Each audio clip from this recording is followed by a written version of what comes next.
ఇప్పుడు మీరు నరుని మోసం చేయనట్లుగా ఆయనను మోసం చేతురా. అవునా కదా? ఈ దినాల్లో ఎక్కడికక్కడ మోసం. అవునా కదా? ఏది చూసినా మోసం అయిపోయింది. ప్రతి దాంట్లో, ప్రతిదీ విషయంలో కూడా ప్రతిదీ మోసం. ఈ మోసం లేకుండా సృష్టి అసలు ప్రపంచమే జరగట్లేదు. ప్రతి దాంట్లో కూడా మోసమే ఉంది. వ్యాపారీత్యా మోసాలే, లేకపోతే ఇంకా స్నేహాల్లో మోసమే, అన్నిటిలో. ఇక్కడ యోబు గారు చెప్తున్నారు అనమాట, ఒక నరుని మోసం చేయనట్లుగా మీరు యెహోవాను మోసం చేయ. ఎంతకాలం మనం యెహోవాని మోసం చేసి, దేవుణ్ణి మోసం చేసి మనం ఎంతకాలం దాగగలము? దాగలుగుతామా? రాగలేము. ఇట్లారా గమనించండి, అంత్య దినాల్లో మనం ఉండాము. ఎందుకు ప్రియులారా? అంత్య దినాల్లో ఉన్నాం, చాలా జాగ్రత్తగా ఉండాలి. దేవుడు మనం చూస్తలేదు, మనం ఏం చేయట్లేదు అనుకుంటున్నామేమో. దేవుడు ప్రతిదీ పరిశోధిస్తాడు, తెలుసుకుంటాడు. కాబట్టి మనం ఏ విధంగా ఉన్నాం, మన జీవితం ఏ విధంగా ఉంటుంది? మోసపూరితమైన జీవితాన్ని మనం జీవిస్తున్నామా, అయితే వేషధారణ కలిగి మనం జీవిస్తున్నామా? దేవుని సన్నిధికి మనం పుట్టుకతో క్రైస్తవులు అయినప్పటికీ కూడా మన భక్తి ఏ విధంగా ఉంటుంది? మోసపూరితమైన భక్తిలో మనం ఉన్నామా, లేకపోతే ఇతరులను మనం మోసం చేసే వారిగా ఉన్నామా, లేకపోతే మన కుటుంబంలో మన తల్లిదండ్రులు మనం మోసం చేసే ఉన్నామా, లేకపోతే భార్య భర్తలు ఒకరికొకరు మోసం చేసుకునే వారిగా మనం ఉంటున్నామా? ఒకసారి జ్ఞాపకం చేసుకోవాలి. ఎప్పుడైతే ఈ మోసం అనేది మనలో నుంచి తీసివేసుకుంటామో దేవుడు నిన్ను నన్ను ఆశీర్వదిస్తాడు. అలాంటి మోసాన్ని మనలో ఉంచుకొని మనం ఎంత ప్రయాసపడి ఎంత భక్తి చేసినప్పటికీ కూడా ప్రతిదీ కూడా వ్యర్థమైపోతుంది. అవునా కాదా? ఎంతకాలం మనం అలాంటి భక్తి చేస్తాము? దేవుని సన్నిధికి వచ్చి కూర్చుంటాము, దేవుని సన్నిధిలో యథార్థంగా ఉన్నట్టుగానే ఉంటాము. తర్వాత మన హృదయంలో ఏముంటది? మోసం ఉంటుంది. ఇతరులను మనం మోసం చేయాలనే ఆలోచన, ఇతరులను మనం ఇచ్చేయాలనే ఆలోచన, ఈ యొక్క ఆలోచనలు పెట్టుకొని మనం దేవుని సన్నిధికి వచ్చి ఎంతకాలం దేవుని మనం మోసం చేస్తాము? అవునా కదా? దేవుని సన్నిధికి వచ్చినప్పుడు నీ హృదయం ఏ విధంగా ఉండాలి? పరిశుద్ధంగా ఉండాలి, యథార్థంగా ఉండాలి, నీతిగా ఉండాలి. అలా కాకుండా మనం దేవుని సన్నిధికి వచ్చినప్పుడు మన హృదయాలు ఏ విధంగా ఉంటున్నాయమ్మా? మోసం చేసే వారిగానే ఉంటున్నాయి. అవునా కదా? ఆ మోసపూరితమైన ఆలోచనలు, అలాంటి తలంపులతోనే మనం ఇంకా జీవిస్తున్నాం. కాబట్టి ఇలా ఉదయకాల సమయంలో నేను చెప్పేదంటే, అలాంటి స్వభావాన్ని మనలో నుంచి తీసివేసుకోవాలి. అప్పుడు తీసివేసుకున్నప్పుడు దేవుడు నిన్ను నన్ను ఆశీర్వదిస్తాడు. ఎంతకాలం నువ్వు అలాంటి భక్తి జీవించినా సరే నీ భక్తి జీవితం అంతా కూడా వ్యర్థమే. అలాంటి జీవితం ఎక్కడైనా సరే మనం జీవించకూడదు. పిల్లరా, మోసం అనేది చాలా భయంకరమైనది. అవునా కాదా? తేనె పూసిన కత్తి లాంటిది. అది తెగిందో లేదో కూడా తెలియకుండా ఉంటుంది. అలాంటి సిచ్యువేషన్, అలాంటి స్థితిలో మనం ఉన్నాం కాబట్టి అలాంటి జీవితాన్ని మనం జీవించకూడదు. అయ్యా, నాలో అలాంటి స్వభావం ఉంటే దాన్ని నేను తీసివేసుకుంటాను ప్రభువా అని చెప్పి ప్రతి ఒక్కరు కూడా ప్రార్థన చేయాలన్నమాట. చూద్దాము బైబిల్ గ్రంథంలో లేఖనాలు మనకి చాలా చెప్తుంది, చాలా మంది ఉన్నారు కనుక చూద్దాము. మొదటి రాజుల గ్రంథము 14వ అధ్యాయం 1-2 వచ్చిన చదువుకుందాం.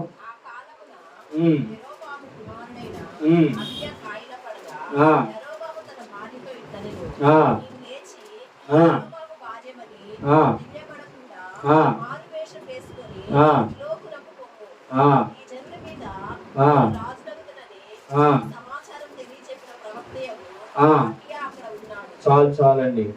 ఇక్కడ ఎవరి దగ్గరికి పొమ్మని చెప్తున్నాడండి?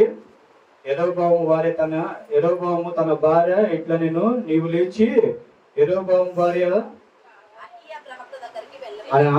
ఏమని ఎట్లా వెళ్ళమన్నాడు? నేను ఒక రాజు భార్య కాకుండా మామూలుగా మారు వేషం వేసుకొని వెళ్ళమన్నాడు. ఎవరి దగ్గరికి? ఒక ప్రవక్త దగ్గరికి వెళ్ళమని చెప్తున్నారు. తన కుమారుడు కాయలా పడ్డప్పుడు, అయ్యా ఇదిగో ఉన్నట్టుగా యథార్థంగా ఇదిగో ప్రవక్త దగ్గర గోజాడుకున్నట్లయితే ఆ బిడ్డ బ్రతికేవాడేమో. ఇక్కడ ఏం చేసింది? మారు వేషం వేసుకుని ప్రవక్త దగ్గరికి వెళ్తుంది. అవునా కాదా? ఆ మారు వేసుకొని ప్రవక్త దగ్గరికి వెళ్ళినప్పుడు ఆమె తెలియదు అనుకుంటుందేమో, నన్ను చూడలేదు అనుకుంటుందేమో. కానీ ఈ దగ్గరికి రాకముందే ఆయన చూస్తాడు, ఆమెని ప్రవక్త చూస్తాడు. చూడండి 11వ అధ్యాయం 29వ వచనంలో ఉంటది. అదే మొదటి రాజుల గ్రంథం 11వ అధ్యాయం 29వ వచనం. అంతటా యెరొబోము చెప్పండి.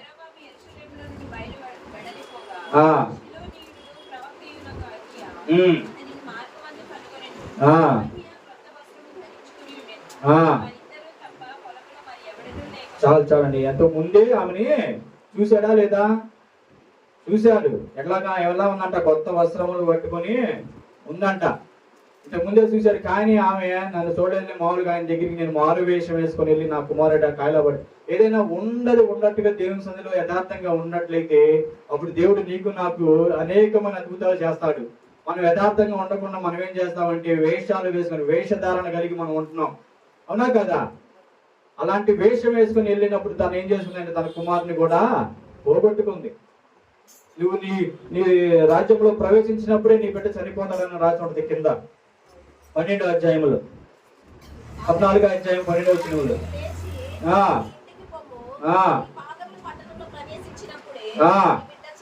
అబ్బా చూడండి, ఆమె ఏం చేసింది?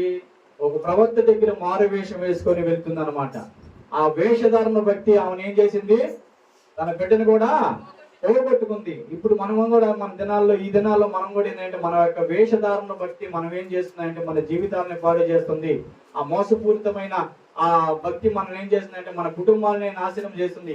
అలాంటి స్థితిలో మనం ఉంటున్నాం. ఎంతకాలం మనం మోసం చేస్తాం దేవుణ్ణి, లేకపోతే మన కుటుంబం, మన తల్లిదండ్రుల్ని మనం మోసం చేస్తాం, లేకపోతే భార్య భర్తలు ఒకరికొకరు మోసం చేసుకుంటాం. అవునా కదా? అలాంటి మోసపూరితమైన భక్తి మనం చేసినప్పుడు మనకి ఏం చేస్తాడంటే దేవుడు ఏదో ఒక రీతిగా మనకి నష్టాన్ని కలిగజేస్తూ ఉంటాడు. కాబట్టి మనమే ఇక్కడ ఏం చేయాలంటే పిల్లరా, ఆ వేషధారణ భక్తి మనల్ని తీసివేసుకోవాలి. ఆ మోసపూరితమైన ఆలోచన మనలోంచి తీసివేసుకోవాలి. అయ్యా ఇదిగో నా ప్రభా, నీకు తెలియకుండా నేను మోసం చేస్తున్నాను ప్రభా, అయ్యా నేను మోసం చేస్తున్నాను ప్రభా, నీకు నీ ఆదివారం నీ సన్నిధికి వచ్చేది ప్రభా, నేను భక్తిపరుడుగానే కనపడుతున్నాను, కానీ నా తర్వాత నా జీవితం అంతా ఒక మోసపూరితమైన జీవితాన్ని నేను జీవిస్తున్నాను ప్రభా. అయ్యా ఇతరులకి నేను ఏ విధంగా ఒక మోసవాడిలాగా నేను ఉన్నాను ప్రభా అని చెప్పి మనం ప్రార్థన చేసుకోవాలి. అలాంటి మోసపూరితమైన భక్తిని ఆలోచించి తీసేయండి, అలాంటి ఆలోచనను ఆలోచించి తీసివేయండి ప్రభా. ఇది ప్రతి ఒక్కరు కూడా మనం ప్రార్థన చేసుకోవాలి. ఇక్కడ ఏం చేసింది? యెరోబాము భార్య కానట్టుగా వేషం వేసుకొని వెళ్ళింది. అదే ఉన్నట్టుగా యథార్థంగా వెళ్ళింది ఆయన ప్రవక్త దగ్గర. అయ్యా ఇది నా పరిస్థితి, నా కుమారుడు జబ్బు పడి ఉన్నాడయ్యా, నన్ను కుమారుని స్వస్థపరిచాయా అంటే స్వస్థపరిచాడేమో, కానీ ఆమె ఏం చేసింది? మారు వేషం వేసుకొని వెళ్ళింది. ఆమె లోపలికి అడుగు పెట్టకదలిగిన ఆమె యెరోబాము భార్య అని చెప్పి ఆయన ప్రవక్త పిలుస్తాడు. మనం ఎంత వేషధారణ మనం వేసుకున్నా మోసపూరితమైన మనలో ఉందా? దేవుడికి ప్రతిదీ కూడా తెలుసు. కాబట్టి పిల్లారా మనం ఏం చేసి అంటే ఆమె ఒక నష్టాన్ని కొని తెచ్చుకుని తన కుమారుని పోగొట్టుకుంది. ఆ రీతిగా మనం మన జీవితంలో ఎన్నో పోగొట్టుకుంటున్నామేమో.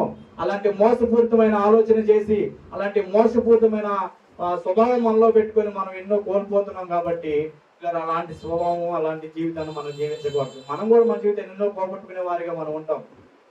కాబట్టి ఉదయకాల సమయంలో నేను చెప్పేదంటే అయ్యా అలాంటి మోసపూరితమైన భక్తి నేను చేస్తున్నాను, అలా నేను నా తల్లిదండ్రులు మోస్తున్నాను, నేను దేవుణ్ణి మోసం చేస్తున్నాను, ఇరుగు పొరుగు వారిని మోసం చేస్తున్నాను ప్రభువా, అలాంటి స్వభావాన్ని నాలో నుంచి తీసివేయండి ప్రభు అని చెప్పి ప్రార్థన చేసుకునే వారిగా ఉండాలి. ఎంతకాలం అలాంటి మోసపూరితమైన భక్తి చేద్దాం? దేవుడికి తెలియదు అనుకుంటున్నారా? ఆయనకి తెలియకుండా రహస్య స్థలములు దాగగలవాడు ఎవడైనా ఉన్నాడా? ఎవడో లేడు. ఏది నువ్వు ఎలాంటి ఆలోచన, నీకు తలంపు నీకు రాక మునిపే ఆయనకి తెలుసు. నీ నోటి మాట రాక మునిపే ఆయన ఎరిగి ఉన్నాడు కనుక నువ్వు ఈ దినాన్ని ఏం చేయగలుగుతున్నావు.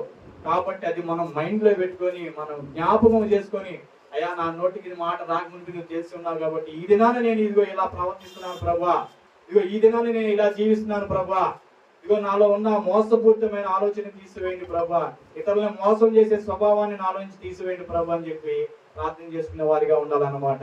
అలాగే చూడండి ఆది కాండము మనందరికీ తెలిసింది. యాకోబు ఎవరిని మోసం చేస్తాడమ్మా? తన అన్నను మోసం చేస్తాడు. 27వ అధ్యాయం 11వ వచనం చదువుకుందాం.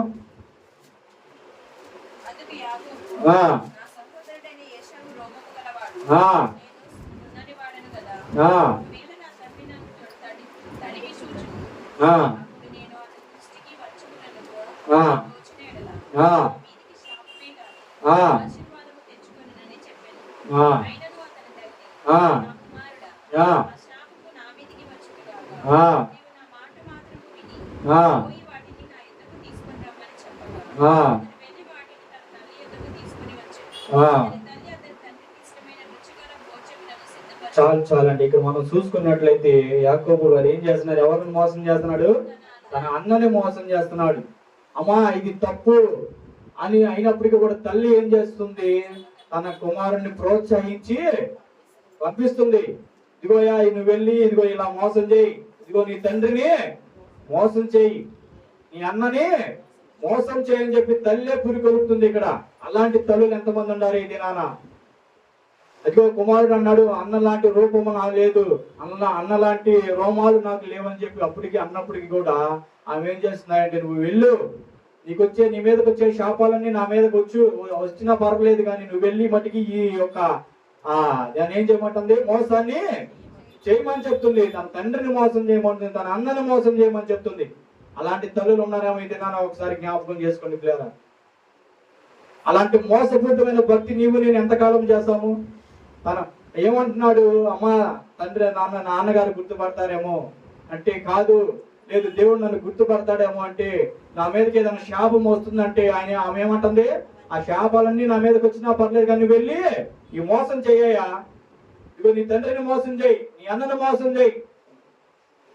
అలాంటి మోసపూరితమైన భక్తి మనం జీవిస్తున్నాం. తల్లిదండ్రులైన వాళ్ళు మనం జీవిస్తున్నామేమో, కుమారులకి పుష్కలుపుతున్నామేమో,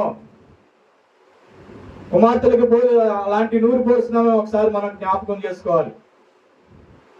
ఈ శాపాలన్నీ కూడా నా మీదకి వచ్చినా పర్లేదు కానీ నువ్వు వెళ్ళయ్యా నీ అన్నని నీ తండ్రిని మోసం చేయమని చెప్తుంది. ఇలా ఈ ఉదయకాల సమయంలో అలాంటి స్వభావం కలిగి నీవు నేను ఉన్నామేమో. అయితే ఒకసారి మనమే పరిశీలన చేసుకోవాలి. అయ్యా ఇదిగో నేను మోసం చేసి అయ్యా ఎక్కడ నేను దాగలుగుతాను ప్రభువా, నేను ఎక్కడ నిలవగలుగుతాను ప్రభువా, ఇదిగో నేను ఎన్నో మార్లు నిన్ను మోసం చేశాను ప్రభు, నీ సన్నిధికి రాకుండా నేను నిన్ను మోసం చేశాను ప్రభువా, అయితే నా తల్లిదండ్రుల్ని నేను మోసం చేశాను ప్రభువా, ఇదిగో నా భార్యని నేను మోసం చేశాను, నా భర్తని నేను మోసం చేశానేమో. ఒకసారి మనం జ్ఞాపకం చేసుకుని, ఇదిగో ఇక్కడ ఏమంటా, నా తల్లి పురుగలుగుతుంది, ఆ శాపాలన్నీ నా మీదకి వచ్చినా పర్లేదు కానీ నువ్వు వెళ్ళి నీ అన్నని నీ తండ్రిని మోసం చేయమని చెప్తుంది. వెళ్ళాడు, మోసం చేసి తన తండ్రిని మోసం చేసి ఏమేమి తన అన్న వస్త్రాలు కప్పుకొని వెళ్ళి తండ్రిని ఏం చేశాడు, మోసం చేశాడు. తన అన్నకు రావాల్సిన ఆశీర్వాదాలన్నీ కూడా ఎవరు చెప్తే వెళ్ళారు, తన తల్లి చెప్పి పంపించింది. అలాంటి తల్లులు ఇది నాన్న ఉన్నారేమో ఒకసారి మనం జ్ఞాపకం చేసుకోలేదు. ఇగో ఇక్కడ యాకోబులాగా తన అన్నను మోసం, తన తండ్రిని మోసం చేసే స్వభావం కలిగి నీవు నేను ఉన్నామేమో ఒకసారి జ్ఞాపకం చేసుకోవాలి పిల్లరా.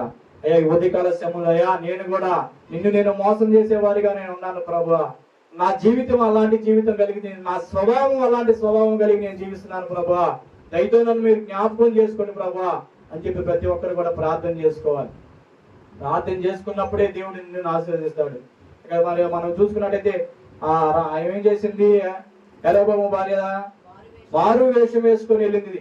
అలాగే నువ్వు దేవుని సంధికి వచ్చినప్పుడు అలాంటి మారు వేషం వేసుకొని వస్తున్నామేమో, లేకపోతే ఇదిగో నీ తల్లిదండ్రులు నిన్ను మోసం చేయమని పురుగొలుపుతున్నారేమో, లేకపోతే నీ భార్య నిన్ను మోసం చేయమని పురుగొలుపుతుందేమో, లేకపోతే భర్త నిన్ను నువ్వు చేయమని పురుగొలుపుతున్నారేమో. ఒకసారి జ్ఞాపకం చేసుకుని పిల్లరా, ఈ యొక్క ఉదయకాల సమయంలో నేను చెప్పేదేనంటే, ఆయనకి తెలియకుండా మనం ఏం చేయలేము. ఒక దేవుని మోసం చేసినట్లుగా దేవుణ్ణి మోసం చేయలేము. మోసం చేసిన ఎంతకాలము కూడా దాగలేము, అవునా కదా, దాగలేము కూడా. కాబట్టి పిల్లరా ఉదయకాల సమయంలో నేను చెప్పేది ఏంటంటే, ప్రతి ఒక్కరు కూడా అయ్యా ఇదిగో నా జీవితం ఇలాంటి మోసపకరమైన జీవితం ప్రభా, నేను ఎంతో మందిని మోసం చేశాను ప్రభా, ఎంతో మంది జీవితాన్ని నేను ఇచ్చేసాను ప్రభా, అలాంటి మోసం నాలో ఉంది నా ప్రభా, అలాంటి ఆలోచన అలాంటి తలంపు నాలో ఉండే ప్రభా, నన్ను తీసివేయండి ప్రభా అని చెప్పి ప్రతి ఒక్కరు కూడా ప్రార్థన చేసుకునే వారిగా ఉండాలి. అలాగే చూసుకున్నాం చూడండి, మత్తయి సువార్త 2వ అధ్యాయము 2-3 వచనాలు చదువుకుందాము. మనందరికి తెలిసిందే.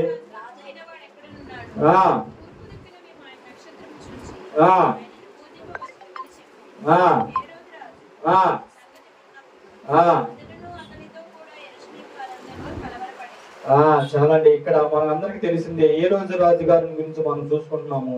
ఏ రోజు రాజు గారు ఎవరిని మోసం చేస్తున్నారు? జ్ఞానుల్ని మోసం చేస్తున్నాడా లేదా? మీరు వెళ్ళి ఆయన్ని తెలుసుకొని రండి, నేను కూడా ఆయనను పూజిస్తాను. మనసులో ఏ స్వభావం ఉంది? మోసపు స్వభావం ఉంది. మోసం చేస్తున్నాడు, జ్ఞానుల్ని మోసం చేస్తున్నాడు అని ఏమి ఎరగనట్టుగా ఆయన వెళ్ళి మీరు చూసి రండి, నేను కూడా వెళ్ళి ఆయన్ని పూజిస్తాను అంటున్నాడు. మనసులో ఎలాంటి దురుద్దేశం ఉంది? మోసం చేసే దురుద్దేశం ఉంది. నాకంటే రాజుగా ఎవడుంటాడని ఒక అసూయ పెట్టుకొని మోసం చేయాలన్న దురుద్దేశంతో ఆ జ్ఞానులకి ఏం చెప్పాడంటే, మీరు వెళ్ళి ముందుగా ఆయన వెతికి ఆయన పూజించరండి, తర్వాత నేను కూడా వెళ్ళి ఆయన పూజిస్తాను అన్నాడు. దేవుడు ఏమో తెలివి తక్కువడా? ఏం కాదు, దేవుడు మహాజ్ఞాని కాబట్టి ఆయన ఏం చేశాడంటే వాళ్ళు వెళ్ళే మార్గాన్ని ఏం చేశాడు? తప్పించేశాడు. అవునా కాడ? తిరిగి వెళ్ళి మళ్ళీ ఏ రోజు రాజు దగ్గరికి ప్రయాణం వెళ్తున్నప్పుడు దేవుని దూత జ్ఞానులకు స్వప్నమై మీరు ఈ దారిని కాకుండా ఈ మార్గాన్ని వెళ్ళమని చెప్తుంది. అలాంటి మోసము, ఎలాంటి మోసమో చూడండి. ఆయన మనసులో ఏముంది? ఒక అసూయ పెట్టుకున్నాడు. నాలో నాకంటే గొప్ప రాజుగా ఎవడుంటాడు, నేను భూమి మీద నేనే రాజుగా ఉండాలని ఆలోచన చేసి మీరు వెళ్ళి ముందుగా ఆయనను వెతికి ఆయన్ని పూజించండి, తర్వాత వచ్చి నాకు చెప్పండి, నేను ఆయన్ని పూజిస్తాను. చూడండి ఆయన జ్ఞానుల్ని ఏ విధంగా మోసం చేస్తున్నాడు. దేవుడు జ్ఞానుల్ని మోసం చేయాలని చూశాడు అనమాట. జ్ఞానుల్ని మోసం చేయాలని చూసినప్పుడు దేవుడు వారి యొక్క ఆలోచనను కూడా ఆయన ఏం చేశాడంటే నిరుత్సాహపరిచాడు.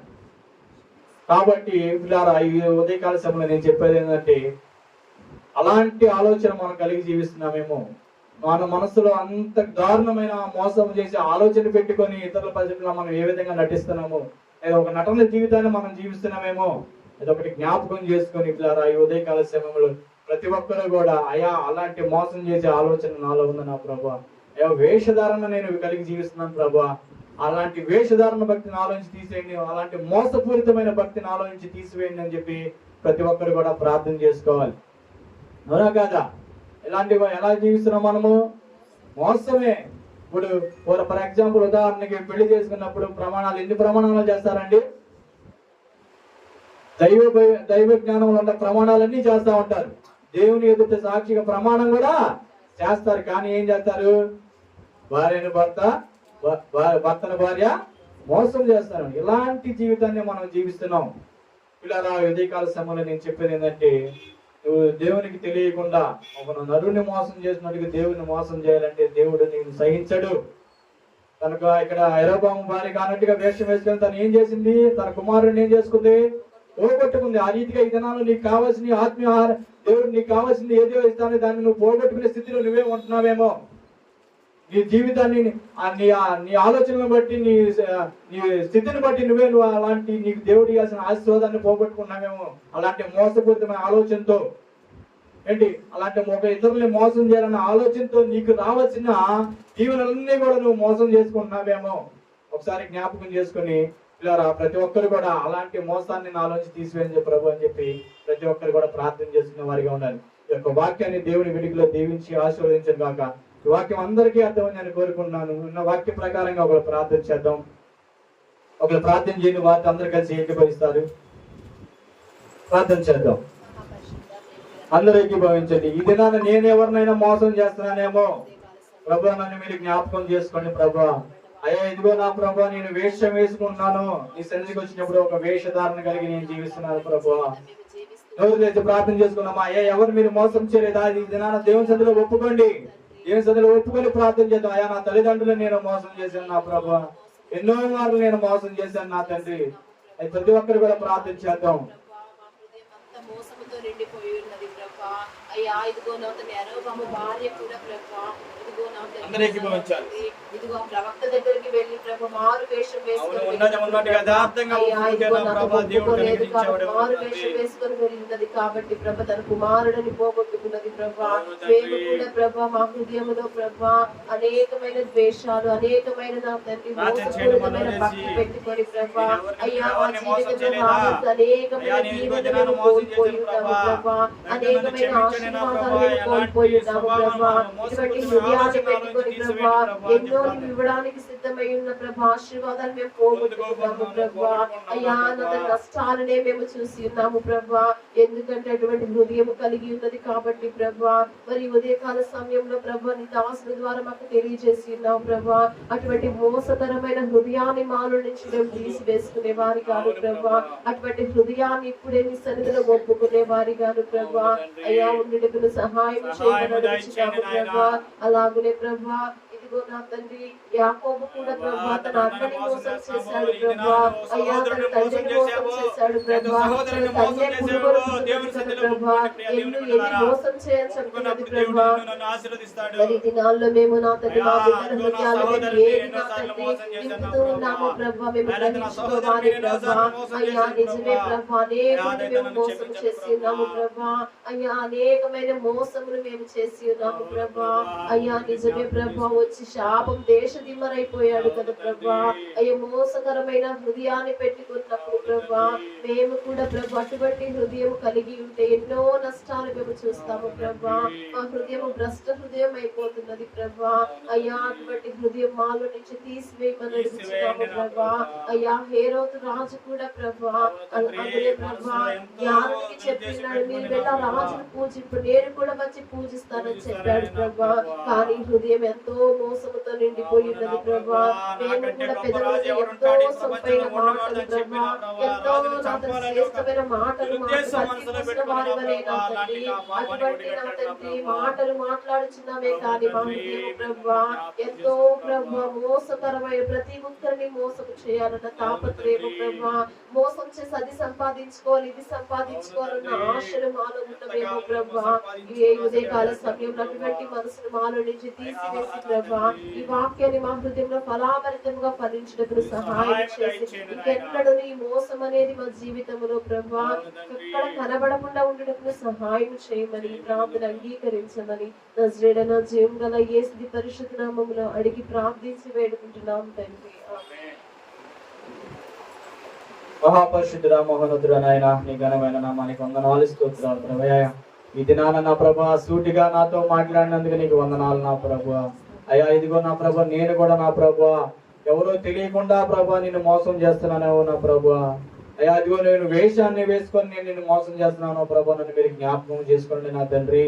అయ్యా అదిగో యెరొబాము కానినట్టుగా నా ప్రభువా వేషం వేసుకొని దేవుని సన్నిధికి వెళ్తే అది ఆయన ప్రవక్త దగ్గరికి వెళ్ళింది నా ప్రభువా. ఆయన ముందుగానే గ్రహించి లోపల కాలు అడుగు పెట్టగలిగిన ఆయన గ్రహించి యెరొబాము భార్య ప్రభు అన్నాడు నా తండ్రి. నేను కూడా నా ప్రభు నీ సన్నిధికి వచ్చినప్పుడు ఒక వేషధారణ కలిగి నేను ఉన్నాను ప్రభు. అలాంటి వేషధారణ నాలోంచి తీసివేయమని అడుగుతున్నాను నా ప్రభు. అలాగే నన్ను ఇరుగురు సహోదరుని గాని ఇరుగు పొరుగు వారిని అందరినీ నేను మోసం చేస్తున్నానేమో నా ప్రభు. దయతో నన్ను క్షమించండి నా ప్రభు. ఇగో యాకోబు అయితే నా ప్రభు తన తండ్రిని తన అన్నని మోసం చేసినట్టుగా నేను కూడా నా కుటుంబాన్ని నేను మోసపుచ్చుతున్నానేమో, నా తల్లిదండ్రులని నేను మోసపుచ్చుతున్నానేమో, లేదా నా భార్యను నా బిడ్డలను నేను మోసపుచ్చుతున్నానేమో ప్రభా. నన్ను మీరు దయతో నన్ను జ్ఞాపకం చేసుకుని నా ప్రభా. అయ్యా దయతో నన్ను క్షమించండి నా ప్రభా. ఇకనైనా నా ప్రభా అలాంటి స్వభావాన్ని నాలోంచి తీసివేయమని అడుగుతున్నాను నా ప్రభా. ఇదిగో నా ప్రభా ఈ యొక్క వాక్యాన్ని నా ప్రభా బిడ్డల హృదయంలో నాటి నా ప్రభా ఫలించి అభివృద్ధి పొందులాగానే మీరు సహాయము దయచేయమని, వాక్యానుసారమైన జీవితాన్ని జీవించడానికి మాకు సహాయము దయచేయమని, ఒక ప్రార్థన మీ పాద సన్నిధికి చేర్చుకోమని యేసుక్రీస్తు అనే అతి పరిశుద్ధ నామంలో ప్రార్థించి అడిగి వేడుకుంటున్నాము తండ్రి. ఆమేన్. మంచి పిల్లారా, మన మధ్యలో రెండవ వర్తమానంగా లెలిన్ యశ్వంత్ గారు ఉన్నారు, వచ్చి వర్తమానం అందిస్తారు.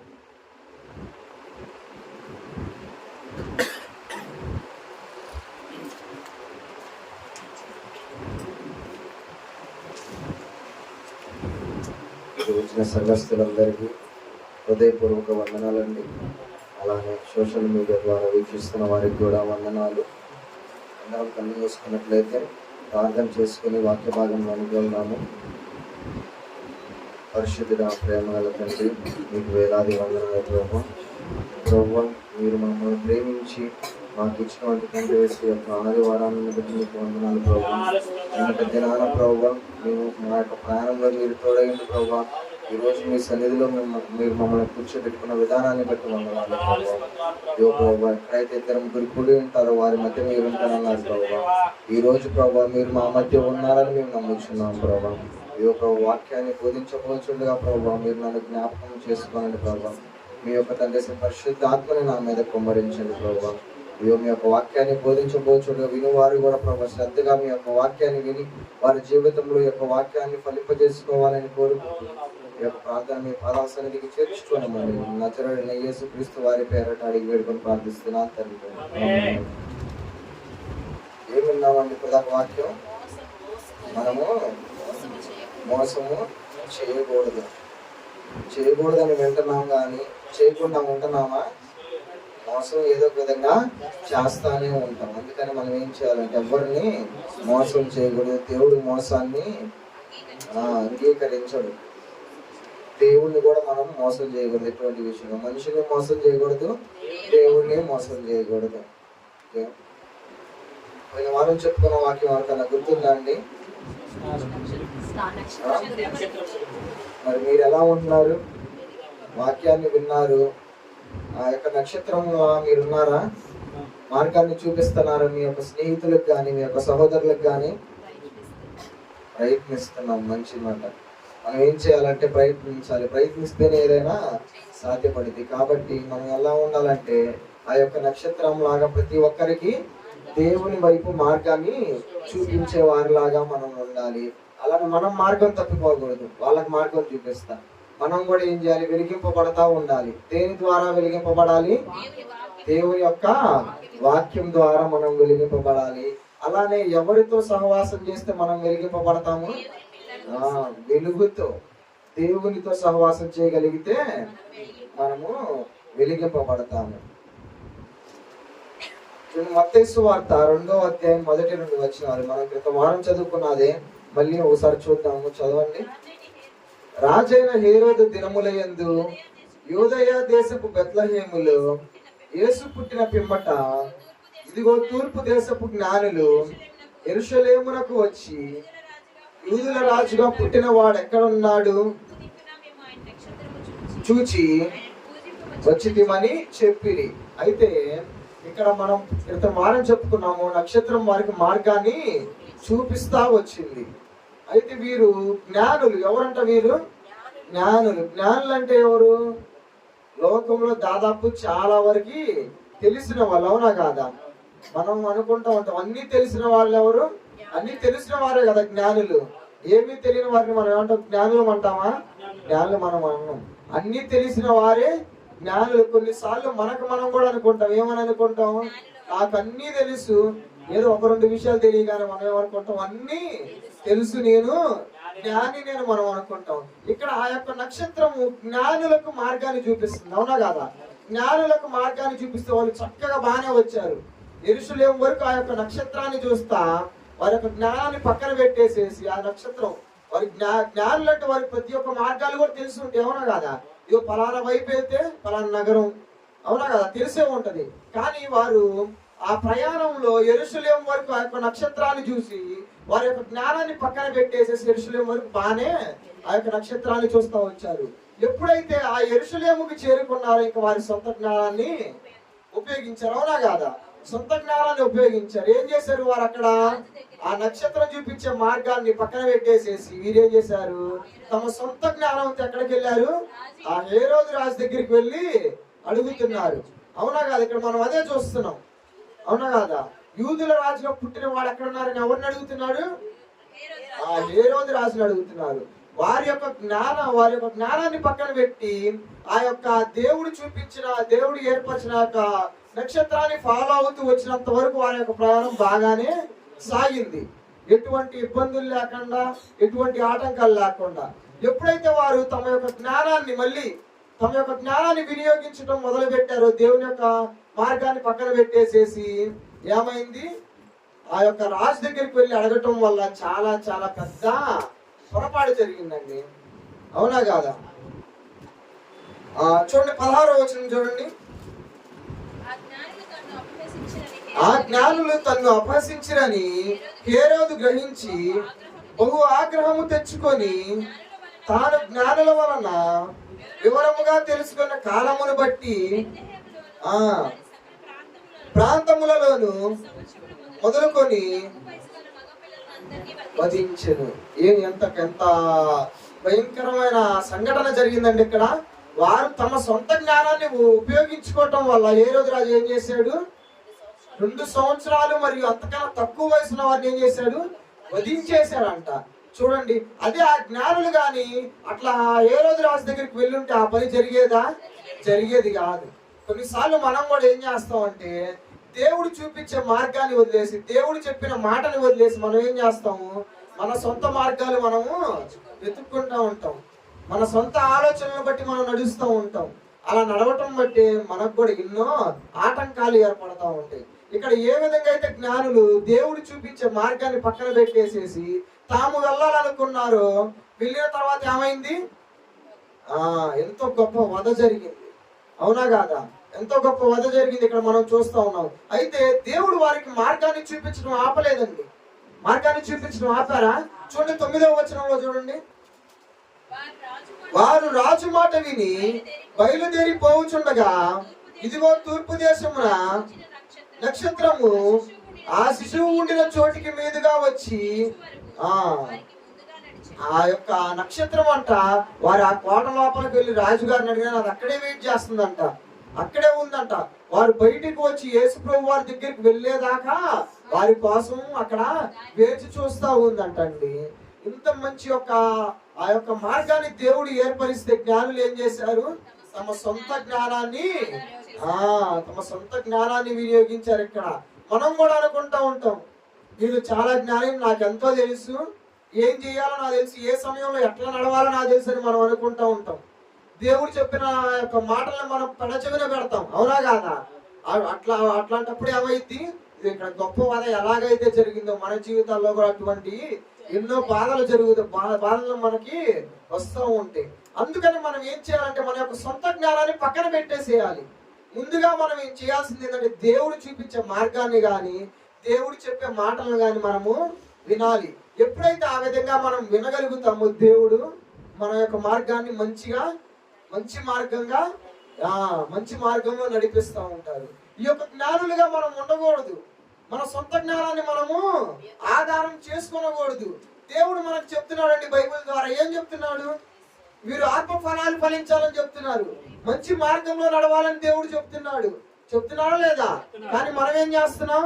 ఆ యొక్క మార్గంలో మనం నడుస్తున్నామా? ఆత్మ ఫలాలను మనం ఫలిస్తున్నామా? ఫలించాలి. మనకు మొదటి నుంచే లేదు దేవుడు ఏర్పరిచిన మార్గంలో నడవటం కానీ దేవుడి మాట వినటం కానీ. అవునా కాదా? మొదటి నుంచే లేదు. ఆదాము అవ్వగారి విషయంలో మనం చూసుకుంటే అవ్వగారు దేవుని యొక్క మాట వినలేదు. ఆమె వినలేదు, ఇంకా మనం ఎందుకు వినాలని మనం అనుకుంటాం. కానీ అలా కాదండి. మనం ఏం చేయాలంటే మార్పు చెందాలి. ఇప్పటి వరకు ఏ విధంగా నేను నడుచుకున్నాను, ఇప్పటి వరకు నేను లోకంలో నడుచుకున్నాను, నా సొంత జ్ఞానాన్ని నేను ఆధారం చేసుకున్నాను అని మనం అనుకోవచ్చు. కానీ కనీసం దేవుణ్ణి తెలుసుకున్న తర్వాత అయినా కానీ, వాక్యం తెలిసిన తర్వాత అయినా కానీ మనం ఏం చేయాలి? ఆ దేవుడు ఏర్పరిచిన మార్గంలో మనము నడవాలి. అలా నడిచినట్లయితే దేవుడు మనకి ఎన్నో మేలులు మనకి చేస్తాడు. ఒకవేళ నడవకపోతే ఏ విధంగా ఉండిద్దో మనం చూసుకున్నాం. అవునా కాదా? ఏ విధంగా ఉంటుంది? అది గొప్ప వధ ఏ విధంగా అయితే జరిగిందో మన జీవితాల్లో ఏదో ఒక ఆటంకం అనేది ఏర్పడతా ఉంటది. మనం అర్థం చేసుకోవాలి. మనం ఏదైనా పని మనం చేస్తున్నప్పుడు లేదా ఏదైనా కార్యాన్ని మనం తలపెట్టినప్పుడు ఆ యొక్క కార్యాన్ని సరిగ్గా జరగకపోతే మనం ముందుగా దేవుణ్ణి అడగాలి. అవునా కాదా? దేవుణ్ణి అడిగి, అయ్యా నేను ఫలానా పని చేయబోతున్నాను, మీరు నాకు మార్గాన్ని చూపించండి అయ్యా, ఫలానా చోటికి నేను వెళ్ళబోతున్నాను, నాకు ముందుగా మీరు నడవండి అయ్యా అని మనం దేవుణ్ణి అడగాలి. అంతేగాని మన సొంత పెత్తనాలను మనము చేయకూడదు. మన సొంత పెత్తనాలు మనం చేస్తే ఏమైంది? ఒక్క బారలా పడతాం. అలా ఎప్పుడు మనం చేయకూడదు. చూడండి, ఒక వ్యక్తి ఉన్నాడు. సమూయేలు మొదటి గ్రంథము 15వ అధ్యాయము మొదటి 3 వచనాలు చూడండి. ఈ వ్యక్తి ఎవరండి? దేవుడు ఇశ్రాయేలీయులకు ఏర్పరచుకున్న మొట్టమొదటి రాజు. అటువంటి వ్యక్తి ఏం చేస్తున్నాడు చూడండి. ఒకానొక దినమున ఆ సమూయేలు సౌలుని పిలిచి, అభిషేకించుటకై నన్ను పంపెను. యెహోవా మాట వినుము. సైన్యములకు అధిపత్యగు యెహోవా సెలవిచ్చినదేమనగా, అమాలేకీయులు నాకు జ్ఞాపకమే రాగానే వారికి విరోధులై వారి మీదికి వచ్చింది కదా, కాబట్టి కనికరింపక చేయొచ్చు. చాలే అండి. అయితే వారి మీద కనికరం చూపించకుండా ప్రతి ఒక్కదాన్ని నాశనం చేయాలని దేవుడు సమూయేలు ద్వారా సౌలుకు చెప్తున్నారు. అవునా కాదా? ఇది మనం ఎన్నోసార్లు విన్నాం. అయితే సమూయేలు విన్నాడా? దేవుని మాట విన్నాడా? వినకపోవటం వల్ల ఏమైందో చూడండి. 26వ వచనము. అందుకు సమూయేలు విసర్జించితివి గనుక యెహోవా నిన్ను విసర్జించెను. దేవుడు ఏం చేస్తున్నాడు? ఒక మాట చెప్పి దాని ప్రకారం నడవమని సౌలు గారికి చెప్తే సౌలు ఆ మాట విన్నాడా? వినలేదు. అందుకని దేవుడు ఏం చేశాడు? సౌలును విసర్జించాడు. మనకు కూడా దేవుడు ఎన్నో చెప్తున్నాడు ఈ యొక్క బైబిల్ ద్వారా, ఈ యొక్క వాక్యం ద్వారా. ఇదిగో పలానా మంచి పని నువ్వు చెయ్యి, ఇదిగో ప్రేమని నువ్వు చూపించు, సమాధానాన్ని కలిగి ఉండని ఎన్నో చెప్తున్నాడు. అవునా కదా? యేసు ప్రభు వారు దేవుడు మనకేం చెప్తున్నాడు. కానీ అవి మనం వింటే గనక దేవుడు మనల్ని మంచి మార్గంలో నడిపించుకుంటాడు. లేదంటే దేవుడు మనల్ని ఏం చేస్తాడు? విసర్జిస్తాడు. ఇక్కడ సౌలును ఏ విధంగా అయితే విసర్జించాడో దేవుడు మనల్ని కూడా విసర్జిస్తాడు. కాబట్టి మనం ఏం చేయాలంటే దేవుడు ఏవైతే మాటలు మనకి చెప్తున్నాడు, ఏవైతే ఆజ్ఞలు మనకి ఇస్తున్నాడు, ఏ మార్గాన్ని అయితే చూపిస్తున్నాడు ఆ యొక్క మార్గంలో మనము నడవాలి. నడవకపోతే మనం ఎన్నో ఆపదలు కానీ ఎన్నో బాధలు కానీ పడాల్సి వచ్చిందండి. మనం చూసుకున్నట్లయితే బైబిల్లో ఎంతో మంది దేవుడు చెప్పిన మార్గంలో నడవలేదు. లోతు భార్య దేవుడు చెప్పిన మాట విందా?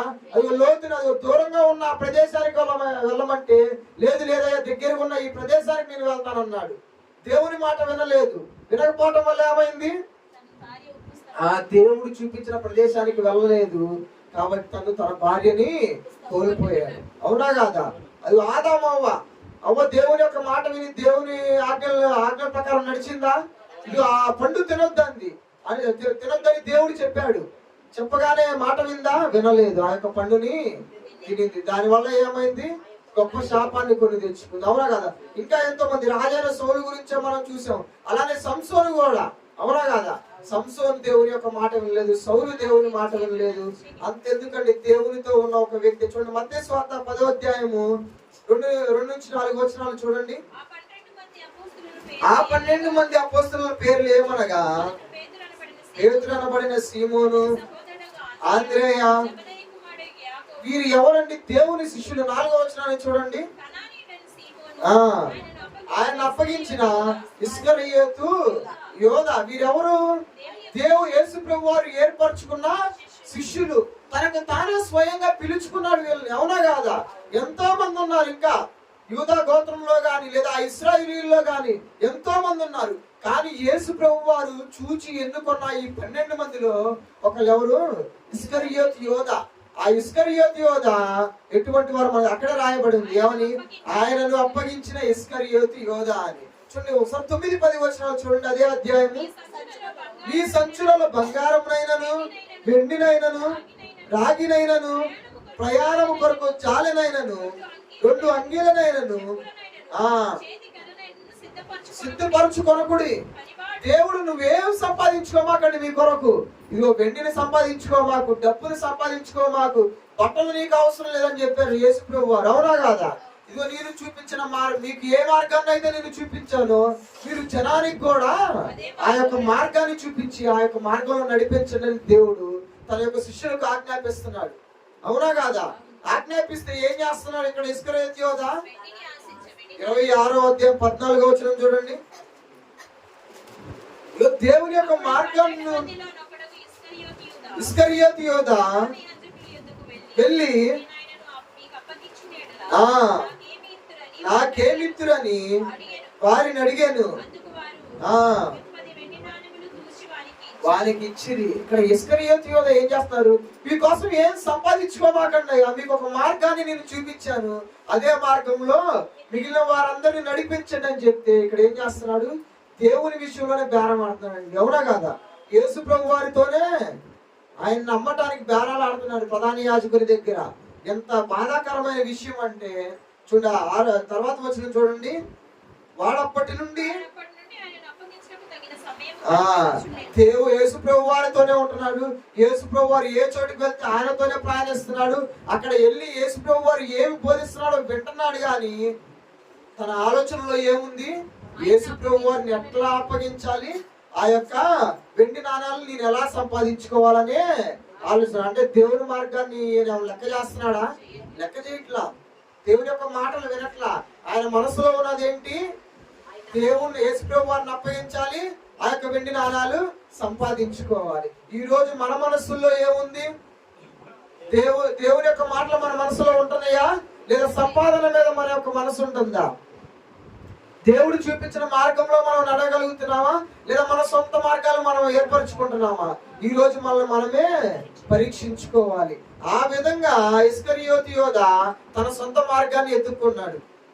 దేవుడు చెప్పిన మార్గాన్ని పక్కన పెట్టేసేసి తన సొంత మార్గాన్ని ఎత్తుక్కోవటం వల్ల ఏమైందో చూడండి. 27వ అధ్యాయం 5వ వచనం.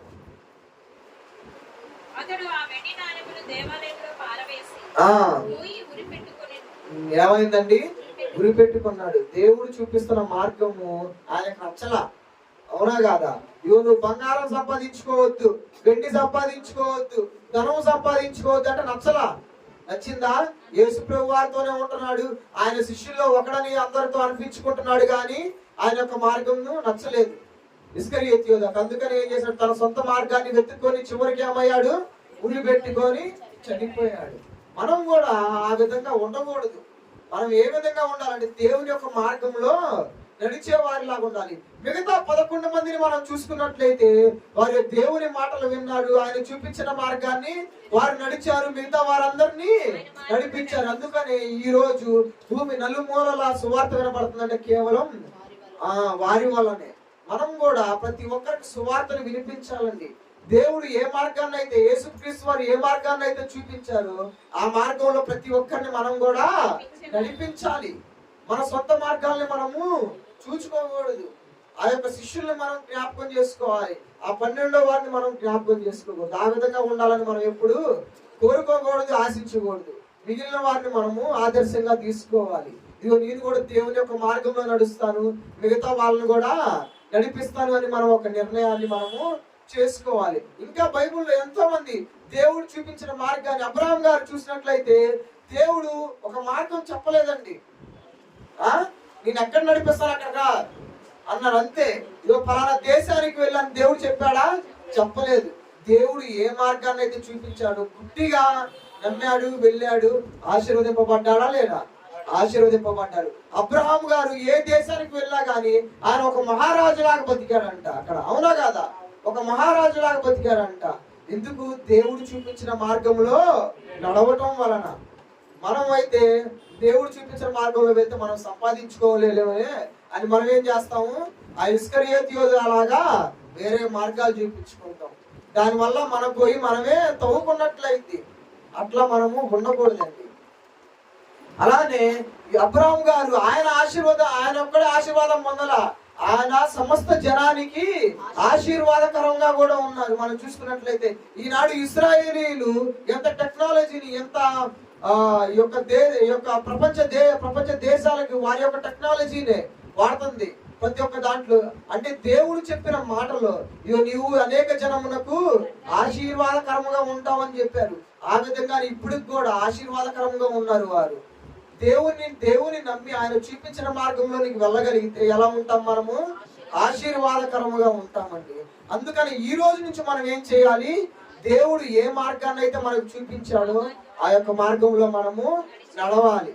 దానియేలు గ్రంథాన్ని ఒకసారి మనం ధ్యానించగలిగితే చాలా బాగుంటుందండి. ఎందుకంటే రాజులు ఎంతో మంది మారతారు, కానీ దానియేలు గారి ఆ పదవి గాని, దానియేలు గారి ఆ ప్రాధాన్యత గాని ఎక్కడికి పోదు తెలుసా? దానియేలు గారి పదవి గాని, ఆ యొక్క ప్రాధాన్యత గాని అంతే స్థిరంగా ఉండిపోయింది. రాజులు మారతాం మనం చూస్తాం. నెబుకద్నెజరు మారుతుంది. నెబుకద్నెజరు, బెల్షస్సరు, ఎవరు ఆయన, ఇంకా తర్వాత కూడా ఇంకా రాజులు వస్తారు. కానీ దానియేలు గారి పదవి మాత్రం అస్సలు మారదు. ఆయన యొక్క ప్రాధాన్యత గాని అస్సలు మారదు. ఎందుకు? ఆయన దేవుడు ఏ మాటలు అయితే చెప్పాడో ఆ యొక్క మాటలు విన్నాడు, ఆ మార్గంలోనే నడిచాడు. ఇదిగో ఆయనకు అధికారం రాగానే ఆయన అనుకోవచ్చు, ఇదిగో ఇంకా ఈ దేశానికి నేను ఒక స్థాయిలో ఉన్నా, ఒక అధికారి స్థాయిలో ఉన్నా, ఇంకా దేవుడితో నాకేం పని ఉంది అని ఆయన అనుకోవచ్చు. కానీ అలా అనుకున్నాడు ఆయన? అనుకోలేదు. దేవుడు ఏ మాట అయితే చెప్పాడో ఆ మాటనే తను విన్నాడు. దేవుడు ఏ మార్గాన్ని అయితే చూపించాడో ఆ మార్గంలోనే తను నడిచాడు. అందుకని తన పదవి గాని, తన ప్రాధాన్యత గాని అంతే స్థిరంగా ఉండిపోయింది. ఈ రోజు మనం కూడా దేవుని యొక్క మాటలు విని ఆయన యొక్క మార్గంలో నడవగలిగితే మనం కూడా ఒక గొప్ప స్థాయిలో ఉండగలుగుతాం. మనం కూడా ఆశీర్వదింపబడతాం. ఈ యొక్క వాక్యం ప్రతి ఒక్కరి జీవితాల్లో ఫలించాలని నేను ఆశిస్తున్నా. ఆ యొక్క మాటలు ముగిస్తున్నానండి. అర్థమైందండి ప్రతి ఒక్కరికి? ఏ విధంగా మనం ఉండాలి? ఆయన యొక్క మార్గంలో మనం నడిచే వారిలాగా ఉండాలి. జ్ఞానులు ఏం చేశారు? ఒక్కసారి దేవుని యొక్క మార్గాన్ని విడిచిపెట్టి తమ సొంత జ్ఞానాన్ని ఉపయోగించారు. దాని వలన ఏమైంది? గొప్ప వధ జరిగింది. సౌలు రాజు దేవుని మాట విన్నాడా? వినలా. అందుకని ఏమైంది? దేవుడు అతన్ని విసర్జించాడు. కాబట్టి మనము ఆ విధంగా ఉండకుండా దేవుని మాటలు మనము వినాలి, ఆయన యొక్క మార్గంలో నడవాలి. అందరూ తలలు వంచి కళ్ళు మూసుకున్నట్లయితే ప్రార్థన చేసుకున్నాం. ప్రతి ఒక్కరు ఏకీభవించండి.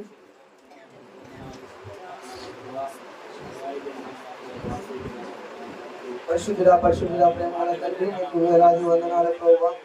ప్రభువా, ఈ రోజు మేము ఎంతో గొప్ప మాటలు విన్నాం ప్రభువా, ఎంతో గొప్ప విషయాలు మేము తెలుసుకున్నాం ప్రభువా. నీవు చెప్పిన మాటలు వినగలిగితే ప్రభువా, నీవు చూపిన త్రోపలో మేము నడవగలిగితే ప్రభువా, ఎంతో గొప్పగా మేము ఉంటాం ప్రభువా, ఎంతో ఆశీర్వాదకరంగా మేము ఉంటాం ప్రభువా. ఇదిగో ప్రభువా, జ్ఞానులు తండ్రి యెరూషలేము వచ్చే వరకు ప్రభువా, నీవు చూపించిన తండ్రి ఆ నక్షత్రం ద్వారా వచ్చారు ప్రభువా. ఎప్పుడైతే యెరూషలేముకు రాగానే ప్రభు వారి యొక్క సొంత జ్ఞానాన్ని ప్రభు వారు ఉపయోగించారు ప్రభు. దాని వలన ప్రభు ఎంతో గొప్ప వధ జరిగింది ప్రభు. పసి పిల్లల్ని ప్రభు హేరోదు రాజు వధించాడు ప్రభు. ఇదిగో ప్రభు, మేము ఈ రోజు ప్రభు మా యొక్క సొంత జ్ఞానాన్ని వాడకుండా ప్రభు నీవు ఏ మార్గాన్ని అయితే చూపించావో ప్రభు ఆ యొక్క మార్గంలో మేము నడవాలి ప్రభు. ఇదిగో ప్రభు, ఆ యొక్క శిష్యులు 11 మంది శిష్యులు మీరు చూపించిన మార్గంలో నడిచి ప్రభు ఈ రోజు తండ్రి సమస్త భూమికి నీ యొక్క సువార్తను తండ్రి యేసయ్యా వ్యాపింపజేశారు ప్రభు. ఇదిగో ప్రభు, ఆ యొక్క ఇస్కరియోతు యోధా మాత్రం నీ మాట వినలేదు ప్రభు, నీ యొక్క మార్గంలో తను నడవలేదు ప్రభు. తను తండ్రి యేసయ్యా ఉరి పెట్టుకొని చనిపోయాడు ప్రభు. మేము ప్రభు ఇస్కరియోతు యోధాలాగా ఉండకుండా ప్రభు మిగిలిన 11 మంది శిష్యుల్లాగా మేము ఉండాలి ప్రభు. ఇదిగో ప్రభు, అబ్రహాం గారు నీవు చూపించిన మార్గంలో నడిచారు ప్రభు. తను నడిచి ప్రభు ఎంతో ఆశీర్వాదాన్ని పొందారు ప్రభు, ఎంతో ఆశీర్వాదకరముగా తను ఉన్నాడు ప్రభు. మేము కూడా ప్రభు ఈ రోజు ఆ విధంగా ఉండాలి ప్రభు. మేము కూడా ప్రభు మీరు చూపించే మార్గంలో మేము నడవాలి ప్రభు.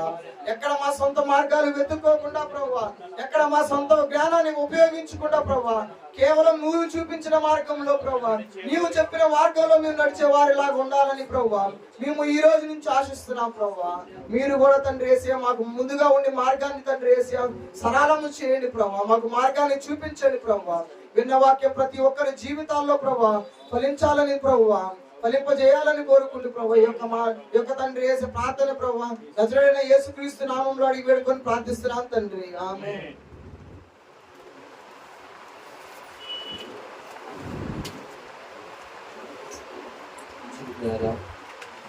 మంచి వర్తమానం అందించిన బ్రదర్కి వందనాలు తెలియజేసుకుంటున్నానండి.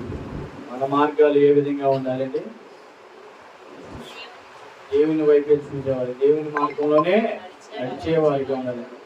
మనం నడిచేది కాకుండా మనము కూడా ఇతరుల్ని కూడా నడిపించే వారిగా ఉండాలి. కాబట్టి అలాంటి మార్గం దేవుని యొక్క మార్గాన్ని మనం నడవాలి. అప్పుడే ఆయన మన మార్గాన్ని సరళం చేస్తాడు, త్రోవలో వెలుగై కూడా ఉంటాడు. కాబట్టి మంచి వర్తమానం అందించిన బ్రదర్కి వందనాలు తెలియజేస్తున్నాను. అది ప్రేరేపించబడిన వారు ఎవరైనా ఒకరు పాట పాడండి, తర్వాత మన దాసులు వర్తమానం అందిస్తారు.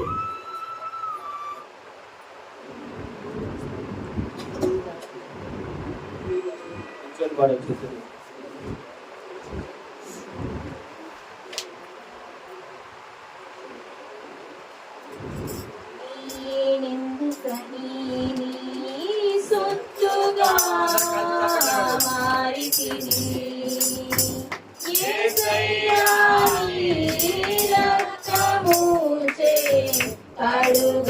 అడుగబడినందునా నీ అనాది ప్రణాళికలో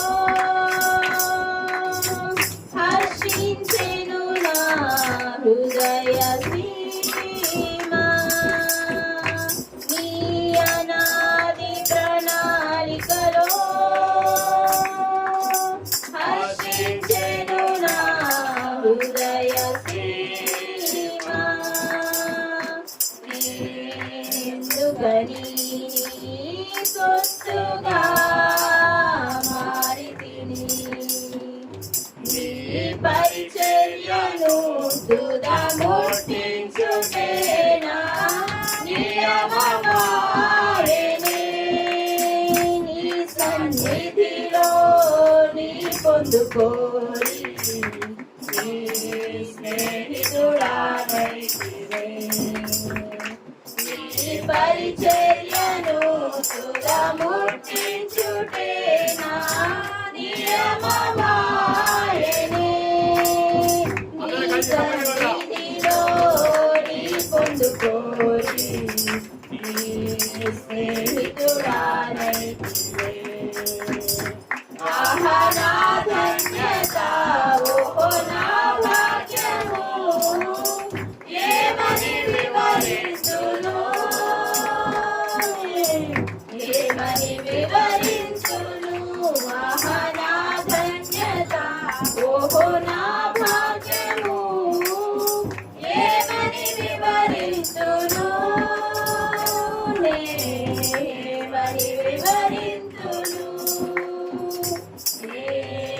ఎందుకని నీ సొత్తుగా మారితివి, నీ శ్రమలలో పాల్గొనుటయే నా దర్శనమాయెనే.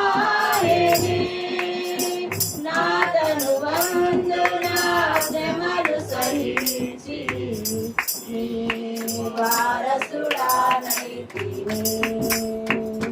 నీ శ్రమలలో పాల్గొనుటయే నా దర్శనమాయెనే. నా తనువందున శ్రమలు సహించి నీ వారసుడానైతిని. ఆహా నా ధన్యత, ఓహో నా భాగ్యము, ఏమని వివరించును, ఏమని వివరించును. ఆహా నా ధన్యత, ఓహో నా భాగ్యము, ఏమని వివరించును, ఏమని వివరించును.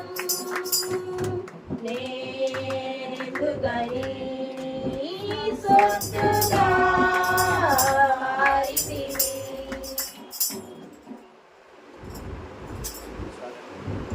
అలాగే దాసులు వర్తమానం చెప్తా ఉండగా వారి గురించి కూడా ఒకరు ప్రార్థన చేద్దాము.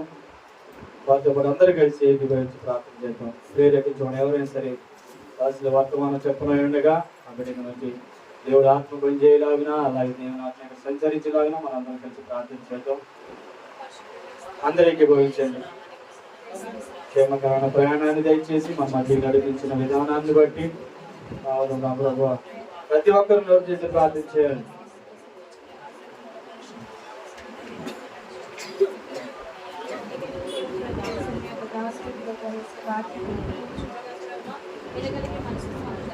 దయచేయండి నాయన, దయచేయండి ప్రభువా. అవును నా ప్రభువా, జ్ఞానముతో నింపబడినవి మీకు సహాయం దయచేయండి. అవును నా తండ్రి, దయచేయండి నాయన. ఆమేన్. మంచిది లేదా సమయాన్ని మన మధ్యలో దయచేయండి. ఎజ్రా శాస్త్రి గారికి అప్పుడు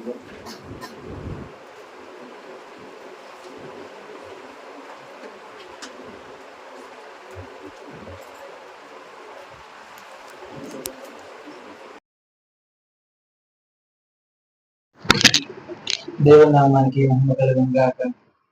కుడి వచ్చిన మీ అందరికీ ప్రభు యేసుక్రీస్తు హృదయపూర్వక వందనాలు తెలియజేస్తున్నాను. కొన్ని కారణాల వల్ల ఈరోజు రాలేకపోయారు. అందువల్ల నేను ముందు తీసుకోవాల్సి వచ్చింది. వారి పనుల నిమిత్తము, వారి వ్యవసాయం నిమిత్తము వారు అక్కడికి వెళ్ళడం జరిగింది. మరలా రెండవ పంట వారు ప్రారంభిస్తున్నారని చెప్పి వారు తెలియజేశారు.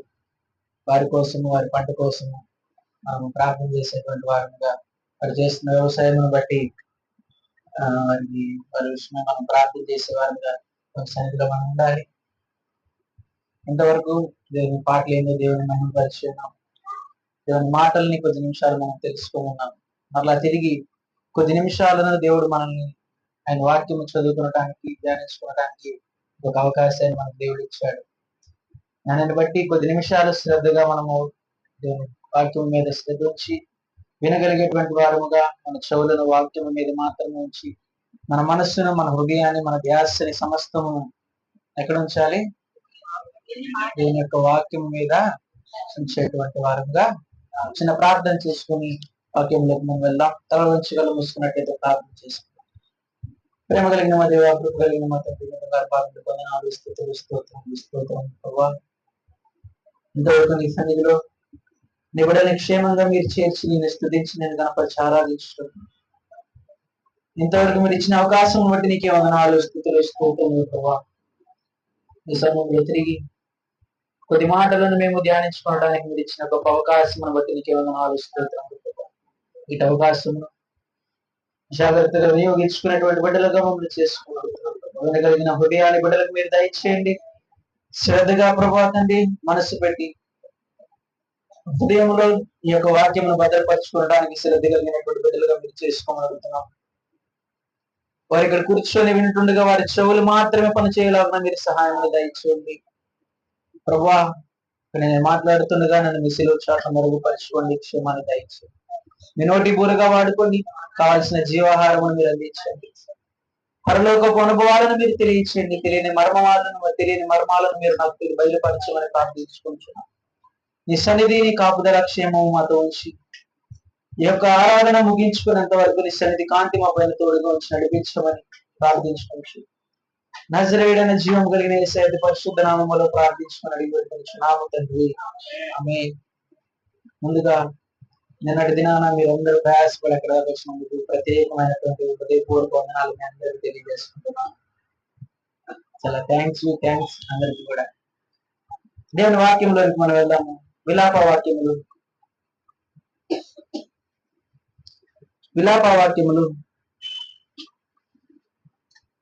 3వ అధ్యాయము 18వ వచనం. నాకు బలము ఉడిగేను అనుకొంటిని, యెహోవా యందు నాకు ఇక ఆశలు లేవనుకోటిని. నా శ్రమను, నా దురవస్థను,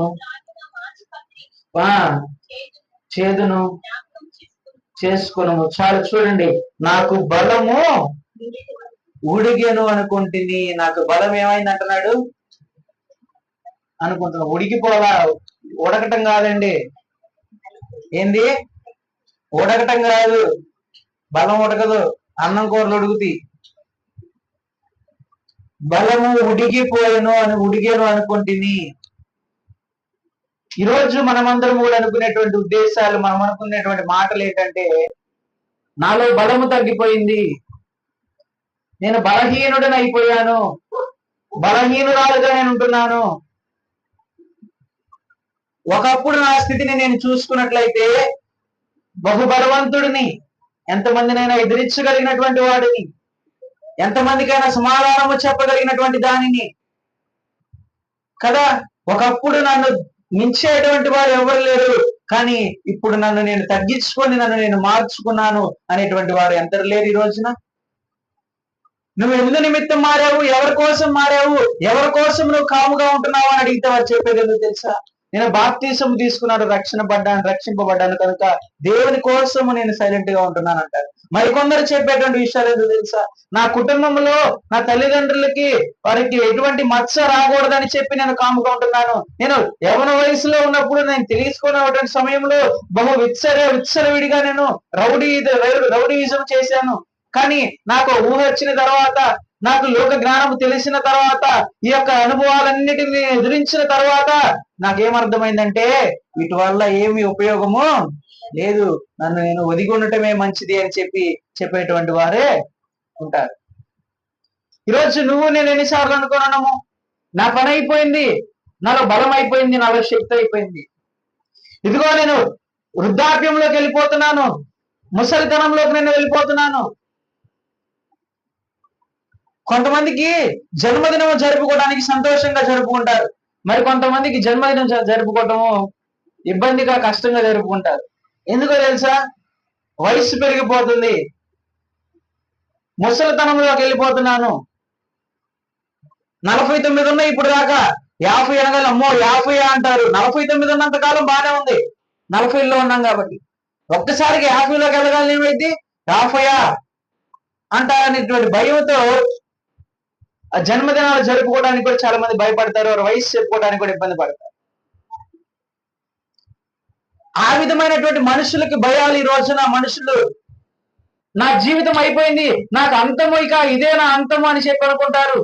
నేను దేనికి పనికిరాను అనుకుంటారు. అపవాది చేత పీడింపబడినటువంటి వాడిని నేను దేనికి పనికిరాను, దేనిచ్చి దేవుని సన్నిధిలోకి మరలా తిరిగి చేరడానికి ఏమాత్రం అర్హుడిని కాదు నేను. తప్పిపోయిన కుమారుడు వెళ్ళిపోయాడు, తన ఆస్తి అంతటిని అనవసరమైనటువంటి వాటికి ఖర్చు చేసేసుకున్నాడు. ఖర్చు చేసుకున్న తర్వాత నేను మరలా దేవుని దగ్గరికి తిరిగి వెళ్తానా, నేను తన తండ్రి దగ్గరికి తిరిగి వెళ్తానా అని చెప్పి ముందుగా ఆయన ఆలోచించలేదు. మరలా తిరిగి వెళ్తానని చెప్పి అతనికి ముందే ఇది లేదు, వెళ్ళాలనే ఆలోచన ముందు లేదు. ఇక నా జీవితం అంతా అయిపోయిందన్న తర్వాత ఎక్కడికి వెళ్ళాడు? మరలా తిరిగి అతని తండ్రి దగ్గరికే. అపవాది చేత పీడింపబడినటువంటి వారి రోజున నేను ఎక్కడికి వెళ్ళలేను అనుకుంటున్నారు. దేవుని దగ్గరికి వెళ్ళినా దేవుడు నన్ను చేర్చుకోడు అనుకుంటున్నారు. తన తండ్రి ఎలాగునైతే తన కుమారుడిని హత్తుకొని ముద్దాడాడు, ఎలాగున తన కుమారుడు తప్పిపోయి వెళ్ళిపోయిన తర్వాత ఇష్టానుసారముగా జీవించి తిరిగి వచ్చిన తర్వాత ఏమాత్రము ద్వేషించకుండా తన కుమారుడిని దగ్గరికి తీసుకొని ముద్దాడాడు, అదే విధంగా మన ప్రభు అయిన క్రీస్తు కూడా మనం ఎంత ఇష్టానుసారముగా జీవించినప్పటికీ నీ జీవితం అపవాది చేతిలో బంధింపబడి అపవాది చేత పీడింపబడినటువంటి సమయంలో కూడా దాని నుంచి విడిపించుకొని దేవుని దగ్గరికి వస్తే దేవుడు నిన్ను ప్రేమించడానికి అదే విధమైనటువంటి సిద్ధము కలిగి ఉంటున్నాడు. మనుషులకి ఏమనుకుంటున్నారంటే నా జీవితం అయిపోయింది, ఇదే నాకు అంతం అని అనుకుంటున్నారు. అదే విధమైనటువంటి ఆలోచనలతో ఉంటున్నారు. ఇక నాకు వివాహం అవ్వదు, నాకు నేను ఎగ్జామ్స్ లో పాస్ అవ్వను, నాకు ఉద్యోగం రాదు, ఈ విధమైనటువంటి ఆలోచనలతో ఉంటున్నారు. ఒకవేళ వివాహం అయినప్పటికీ కూడా నాకు పిల్లలు పుట్టట్లేదు, నాకు పుట్టరేమో ఇంకా అనేటువంటి ఆలోచనలతో ఉద్దేశాలతో ఉంటున్నారు. ఈ రోజుల్లో ఎట్లా అయిపోయిందంటే అండి, గర్భఫలం అనేటువంటిది ఎవరిచ్చే బహుమానము? దేవుడిచ్చేటువంటి బహుమానము గర్భఫలం అనేటువంటిది. ఆ గర్భఫలము నిమిత్తము మనం దేవుని సన్నిధిలో ప్రార్థించాలట్లేదు. అక్కడికి వెళ్ళాలి, ఇక్కడికి వెళ్ళాలి, అక్కడికి వెళ్తే నాకు గర్భఫలం వస్తుందంట, నా మొక్కుబడి చెల్లించుకుంటే నాకు గర్భఫలం వస్తుందంట, నా మొక్కుబడులు ఏవైతే ఉన్నాయో వాళ్ళకి సమర్పించాల్సినటువంటి ఏవైతే ఉన్నాయో అక్కడ కొట్టాల్సిన ఏవైతే ఉన్నాయో అవన్నీ కొడితే నాకు గర్భఫలం వచ్చిందంట అని అనుకుంటున్నారే తప్ప నాకు ఇచ్చేటువంటి గర్భఫలము, దేవుడు ఇచ్చేటువంటి బహుమానము దేవుని దగ్గర ప్రార్థించుకోవాలనేటువంటి ఉద్దేశము లేదు.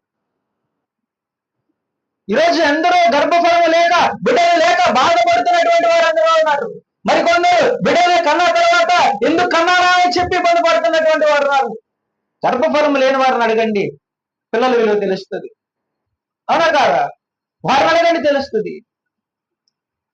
ఇంకా ఒకవేళ గర్భఫలం వచ్చినప్పటికీ కూడా కొన్ని మనసులో ఏమైపోతుంది, మిస్క్యారేజ్ అయిపోతుంది కదా. మరో కొత్తగా స్కానింగ్లు వచ్చేసినాయి. స్కానింగ్లు వచ్చిన తర్వాత బిడ్డ పెరగట్లేదు, బిడ్డకి గుండె పెరగట్లేదు, గుండె కొట్టుకోవట్లేదు అని చెప్పి అబార్షన్ చేసేస్తున్నారు కదా. ఈ స్కానింగ్లు వచ్చిన తర్వాత మనుషులు మరి క్రూరంగా మారిపోయారు. ఎలానో తెలుసా? చూసి చెక్ చేసిన తర్వాత ఆడపిల్ల అనగానే ఒక విధమైనటువంటి ఆలోచనలతో మనుషులు ఉంటారు. ఆడపిల్లలు అయితే నీకు గర్భఫలం అనేటువంటిది దేవుడు ఇచ్చినటువంటి బహుమానము కదా, నీకు అనుగ్రహించినటువంటిది దేవుడు అనుగ్రహించినటువంటి స్వాస్థ్యము కదా. మరి ఎందుకు నువ్వు నీకు ఆడపిల్లని చెప్పి నువ్వు బాధపడుతున్నావు? ఆడపిల్లని చెప్పి ఎందుకు తీసేయాలనుకుంటున్నావు?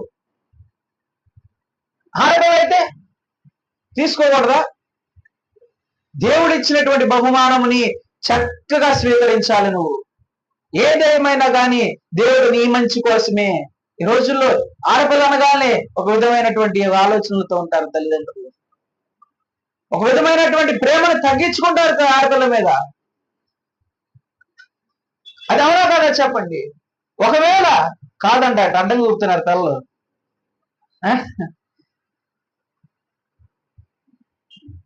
ఒకవేళ పిల్లలు పుట్టిన తర్వాత ఏదో ఒక విధమైనటువంటి చిన్న వయసులోనే బిడ్డలకి ఏదో ఒక విధమైనటువంటి జబ్బులు, రోగాలు చిన్న వయసులోనే, నాకు మొన్న ఎవరో ఒక చోట నాకు చెప్పారు, చిన్న వయసు నెలల పిల్లంట షుగర్ అంట 400 ఉంటుందంట, 500 ఉంటుందంట. చూడండి, పెద్ద మనుషులైనటువంటి మనకే 200, 300 షుగర్ ఉంటేనే అల్లాడిపోతున్నామే. చిన్న పిల్ల, నెలల పిల్లకి 400-500 షుగర్ ఉంటే ఎట్లా తట్టుకుంటారండి? చూడండి, ఇవన్నీ శోధన ఎక్కడి నుంచి స్టార్ట్ అవుతుంది, వీటన్నిటికీ ఎక్కడి నుంచి ఇవన్నీ వస్తున్నాయి, ఎక్కడ బీజం ఇదంతా నన్ను ఆలోచించుకున్నటువంటి వారముగా మనం ఉంటే, ఇదంతా కూడా పితరుల దగ్గర నుంచి వస్తున్నటువంటి పాపము చేత బిడ్డలు ఈ దినామున పీడింపబడుతున్నారు. పితరుల చేత చేయబడినటువంటి పాపములు, తప్పులన్నిటి నుంచి ఈ దినామున పిల్లలు పీడింపబడుతున్నారు. బిడ్డలు అనారోగ్యానికి పాలవుతున్నారు. బిడ్డలు మరణాన్ని చూస్తున్నారు. అవునా కాదా? ఇదో చూడండి, పితరుల పాపము నిమిత్తము కుటుంబంలో కూర్చొని ప్రార్థించకపోతే ఆ పితరుల పాపము నుంచి విడిపించబడలేము. పిల్లల మీదకి దేవుని ఆశీర్వాదాలను మనం పొందుకోలేము. భార్య భర్త కలిసి దేవుని సన్నిధిలో దేవుని కుటుంబముగా కలిసి ఏం చేయాలంటే పితరుల యొక్క పాపముల నిమిత్తము ప్రార్థన చేయాలి. నీ భార్య భర్తలు మీ యొక్క దోషముల నిమిత్తము, మీరు చేసినటువంటి తప్పుల పాపముల నిమిత్తము ప్రార్థన చేయకపోతే ఆ యొక్క పాపం అనేటువంటి అతిక్రమము ఎవరి మీద వెలుబడి చేస్తుంది? నీ బిడ్డల మీద వెలుబడి చేస్తుంది. నువ్వు బాగానే ఉంటావు, మనం బాగానే ఉంటాము. ఎవరి మీద వెలుబడి చేస్తుంది? బిడ్డల మీద అది వెలుబడి చేస్తుంది. కనుక ప్రియ దేవుని బిడ్డలారా, మనం ప్రార్థన చేయాలి. వచ్చిన తర్వాత మన పితరుల పాపముల నిమిత్తము ప్రార్థన చేసుకోవాలి. పితరుల పాపముల నుంచి విడిపించబడడానికి దేవుని సన్నిధిలో పశ్చాత్తాపడి అటు వాటి నుంచి విడుదల పొందుకోవడానికి మనం ప్రార్థన చేసుకోవాలి. అటువంటి ప్రార్థన అనుభవం ఉందా నీకు? అటువంటి ప్రార్థన అనుభవం ఉందా నీకు? ఈరోజు చేసేటువంటి ప్రార్థన మొక్కుబడులతో కూడుకున్నటువంటి ప్రార్థన. నువ్వు చేసేటువంటి మొక్కుబడులతో కూడుకున్నటువంటి ప్రార్థనను బట్టి నీ బిడ్డలకి నీకు దోషం వస్తుంది. నీ బిడ్డల మీదకి దేవుని ఆశీర్వాదాలు దూరం అయిపోతున్నాయి. అంతకాడికి నువ్వు ప్రార్థన చేయకుండా కాముకున్నా పర్లేదు, కానీ నువ్వు చేసేటువంటి ప్రార్థనను బట్టి దేవుడే దుఃఖిస్తున్నాడు. ఈరోజు ఆ విధమైనటువంటి ప్రార్థనలతో మనం ఉంటున్నాం.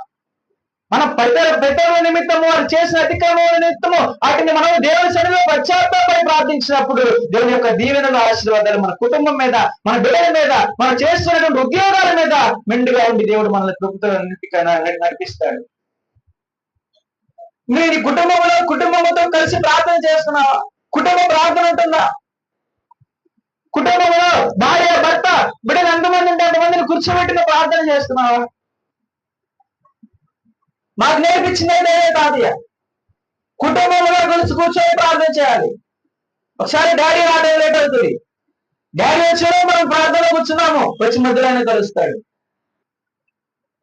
కుటుంబం అంతా కూర్చోవాలి ప్రార్థనలో, కుటుంబంగా కూర్చొని ప్రార్థన చేసుకోవాలి. అది నేర్పించాడు. ఆ విధమైనటువంటి ప్రార్థననే ఆయన మరణించిన తర్వాత కూడా అదే విధమైనటువంటి కుటుంబ ప్రార్థనని ఈ దినాన్ని మేము కొనసాగిస్తున్నాం. అటువంటి అనుభవాలలోకి మనం వెళ్ళాలి. కుటుంబ ప్రార్థన అనేటువంటిది మనం లేకపోతే మన కుటుంబాన్ని అపవాది తంత్రముల నుంచి ఏ విధంగా జయించగలుగుతాము? అపవాది చేతులలో నుంచి ఏ విధంగా విడిపించబడతాము? అందుకే కుటుంబ ప్రార్థనతో మనము సమస్తమైనటువంటి వాటిని, కుటుంబంలో ఉన్నటువంటి పరిస్థితులను జయించవచ్చు. నీ కుటుంబంతో కలిసి నువ్వు ప్రార్థిస్తున్నప్పుడే నీ గృహం చుట్టూ దూతలు తిరుగుతూ ఉంటాయి, దూతలు సంచరిస్తూ ఉంటాయి. పరిశుద్ధాత్మ శక్తి నీ గృహంలో ఉంటుంది. అపవాదికి ఎక్కడ అధికారం ఉండదు. ఏముంటుంది నీ ఇంటిలో? నువ్వు ప్రార్థన కుటుంబంతో చేస్తుంటే ఏముంటుంది? పరిశుద్ధాత్మ నీ కుటుంబంలో ఉంటుంది. నువ్వు నుంచిన చోట పరిశుద్ధాత్మ ఉంటుంది. నువ్వు కూర్చున్న చోట పరిశుద్ధాత్మ ఉంటుంది. నువ్వు పడుకున్న చోట పరిశుద్ధాత్మ ఉంటుంది. నువ్వు ప్రార్థన చేస్తున్న చోట పరిశుద్ధాత్మ ఉంటుంది. నువ్వు కూర్చొని ప్రార్థన చేయడం ప్రారంభించి ఈ దినం నుంచి నీ కుటుంబంలో కూర్చొని ప్రార్థన చేయి ప్రారంభించు. ఈ రోజు నుంచి పరిశుద్ధాత్మ నీ కుటుంబంలో, నీ గృహం చుట్టూ. కానీ ఈరోజు మనం ప్రార్థన చేస్తుంటే ఏముంటున్నాయండి? ఏముంటున్నాయి? మనం ప్రార్థన చేస్తుంటే దురాత్మలు ఉంటున్నాయి, పట్టుకొని పోవడానికి ఎదురు చూస్తూ ఉంటున్నాయి. మనం చేసేటువంటి ప్రార్థనలో తప్పులను బట్టి అపవాది పట్టుకొని మనల్ని తీసుకెళ్ళడానికి ఎదురు చూస్తూ ఉంటున్నాడు. దురాత్మల చేత నింపబడి ఉంటుంది ఈరోజు మన గృహము. దుష్ట శక్తుల చేత నింపబడి ఉంటుంది మన కుటుంబం ఈ రోజున. కారణం ఏంటంటే కుటుంబముగా కలిసి కూర్చొని ప్రార్థన చేసుకున్నటువంటి అనుభవం మనకి లేకపోవడం వల్లే అపవాది మనల్ని మింగేస్తున్నాడు. కనుక దేవుడు మనల్ని అంతగా ప్రేమిస్తున్నాడు. నిన్ను కాపాడువాడును నేనే, నేను మీకు కాపరిగా ఉన్నానని చెప్తున్నాడు. అటువంటి కాపరి మనకున్నప్పుడు ఆయన దగ్గరికి వెళ్ళి మనం ఎందుకు ప్రార్థించుకోలేకపోతున్నాం? ఇదిగో ఈ గృహానికి కాపరిగా ఉంటానని చెప్తున్నాడు. నీ కుటుంబానికి కాపరిగా ఉంటానని చెప్తున్నాడు, నీ బిడ్డలకి కాపరిగా ఉంటానని చెప్తున్నాడు, నువ్వు చేస్తున్న ఉద్యోగానికి కాపరిగా ఉంటానని చెప్తున్నాడు, నువ్వు చేస్తున్న ప్రయాణంలో కాపరిగా ఉంటానని చెప్తున్నాడు. అటువంటి ఆయనను మరిచిపోయి విడిచిపెట్టి ఇష్టానుసారంగా నువ్వు జీవిస్తున్నావు కుటుంబంతో కలిసి, సర్వానికి మా కుటుంబంతో కలిసి జీవిస్తున్నావు తప్ప దేవుని సన్నిధిలో ప్రార్థించుకోవడానికి నీ కుటుంబంతో ఉండట్లేదు.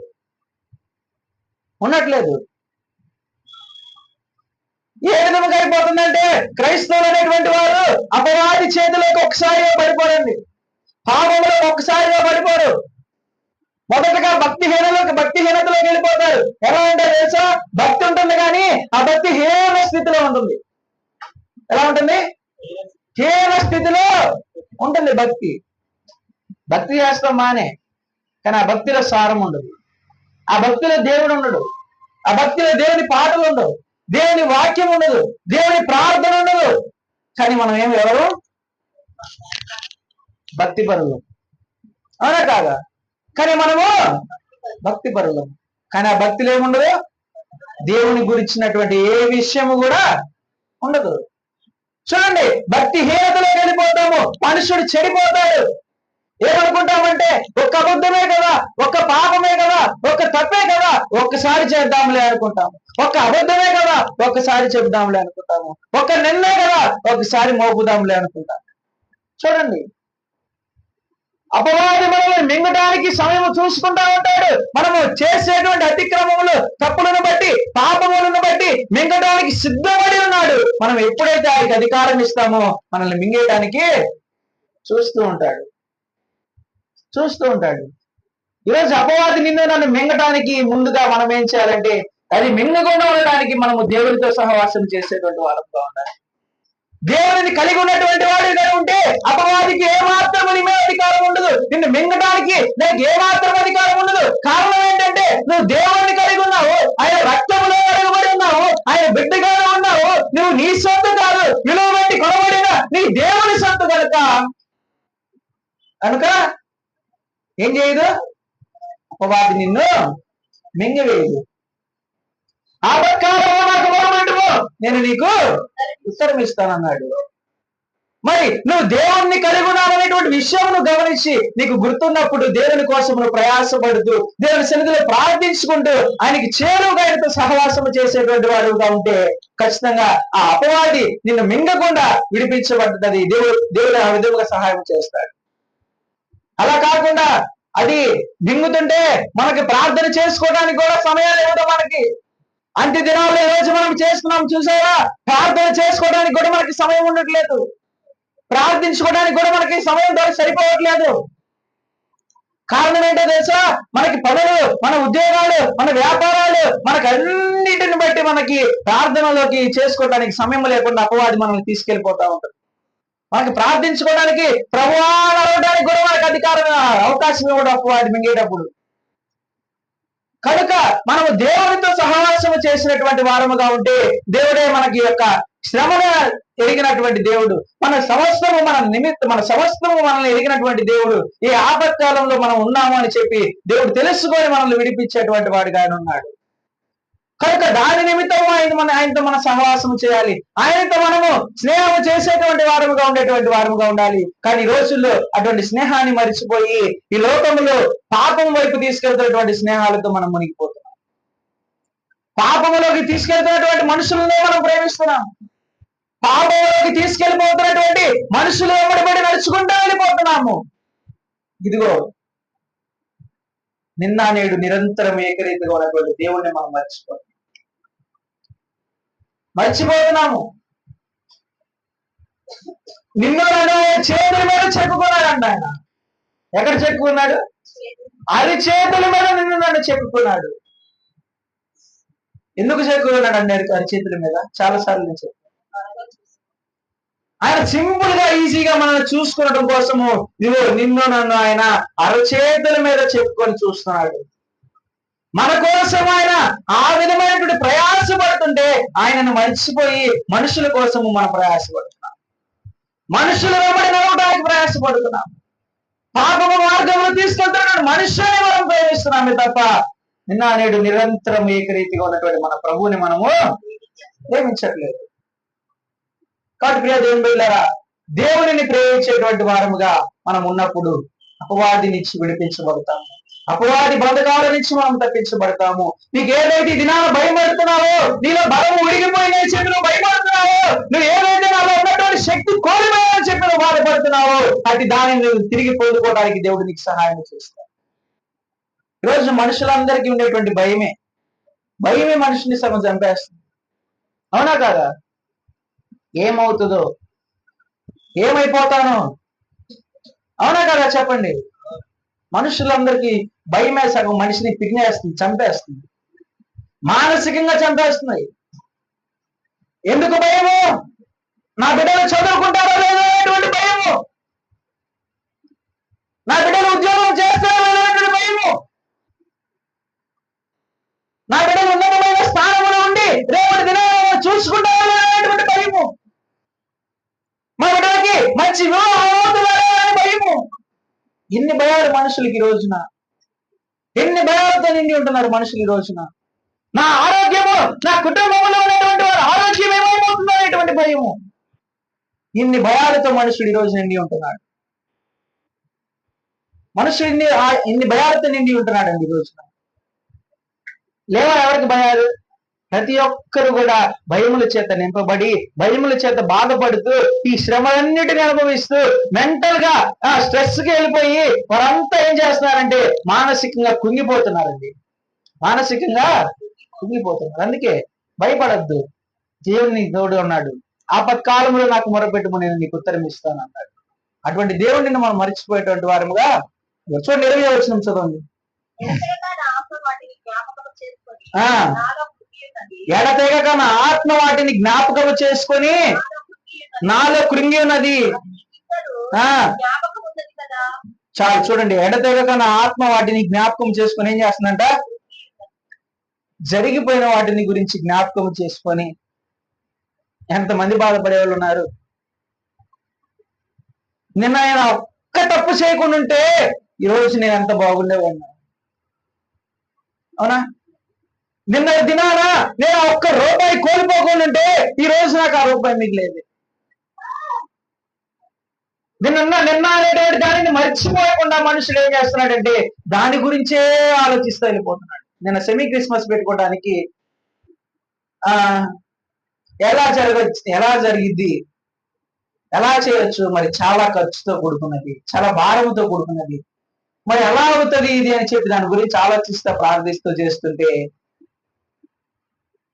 ఒక్కొక్క రూపాయి పెట్టుకుంటూ వెళ్తుంటే ఒక్కొక్క సెకండ్ లో ఒక్కొక్కసారి అనిపించింది, పెడుతున్నాము, దీనికి ఇంత పెడుతున్నామా, ఇంత పెడుతున్నామా అని. ఎవరి కోసం పెడుతుంది? ఎవరి కోసం పెడుతుంది? దేవుడి కోసం పెడుతున్నాం కదా అని చెప్పి దాని గురించి మర్చిపోతున్నాం. తర్వాత దేవుని ఘనపరచడానికి పెడుతున్నాం, దేవుని నామానికి మహిమపరచడానికి పెడుతున్నాము కదా, దేనికి దాని గురించి ఆలోచించాలి? పోయింది, దేవుని కోసమే కదా పెడుతుంది. సగం రోడ్డు మీద పెట్టేశాం, ట్రాఫిక్ ఎలా అయింది, ఎలా వెళ్తుంది అనేటువంటి భయంతో ఉన్నాం. అక్కడ ఎస్ఐ గారికి ఫోన్ చేసేది మమ్మీ, చేసి ఇలా మరి మేము పెట్టుకున్నాము, మాకు ట్రాఫిక్ అంతరాయం లేకుండా మీరు చూసుకోవాలని చెప్పగానే ఓకే మేడం నేను 2 పోలీసులను పంపిస్తున్నానని చెప్పి వెంటనే 2 కాదు 3ని పంపించారు. చూడండి, దాని గురించి దేని గురించి ఆలోచించాల్సినటువంటి అవసరం మనకు లేదండి. జరిగిపోయిన వాటి గురించి ఆలోచించాల్సినటువంటి అవసరం లేదు. ఈ రోజు అనుకోవచ్చేమో నేను అంత ఖర్చు అయింది కదా, మళ్ళీ నేను అంతసేపు ప్రయాసపడ్డాను కదా, మరలా తిరిగి రాలేకపోవచ్చేమో. నిన్నటిది నిన్నే, ఇవాళ ఏ వారం? ఆదివారం, పునరుద్ధాన దినము, పరిశుద్ధ దినము. ఎక్కడ చేరుకోవాలి ఈ రోజున మనము? దేవుని సన్నిధికి చేర్చు. కొంచెం ఆలస్యం అవ్వచ్చేమో, కానీ మనం ఎక్కడికి చేరాలి? దేవుని సన్నిధికి చేరాలి. కనుక అనుకున్న వాటిని గురించి మర్చిపోవాలి, ముందున్న వాటి కోసము వేగిరి పడమని చెప్పాడు దేవుడు బైబిల్లో. మరి వాటన్నిటి గురించి మర్చిపోయి మనుషులు ఏం చేస్తున్నాడంటే జరిగిపోయిన గతాన్ని గురించి ఆలోచిస్తున్నాడు, జరిగిపోయిన గతం గురించి ఆలోచిస్తున్నాడు, నశించిపోయినటువంటి వాటి కోసం ఆలోచిస్తున్నాడు, నశించిపోయిన డబ్బులను బట్టి ఆలోచిస్తున్నాడు, నశించిపోయిన మనుషులను బట్టి ఆలోచిస్తున్నాడు. అయ్యో నా కుటుంబంలో వారిని కోల్పోయానే, వీరిని కోల్పోయానే, అంత ధనాన్ని కోల్పోయానే, కోల్పోయానే, ఇంత డబ్బు నేను కోల్పోయానే, దాని గురించే మనుషులు ఆలోచిస్తున్నాడే తప్ప ముందు నేను చేయాల్సింది చాలా ఉంది. ఆ దేవుని నాకు మహిమార్థమైన జీవించాల్సినటువంటి జీవితం చాలా ఉంది. దానికోసం నేను ఎందుకు జీవించకూడదు, దానికోసం నేను ఎందుకు జీవించకూడదు అని ఆలోచించట్లేదు మనుషులు. ఏమంటున్నాడు అక్కడ?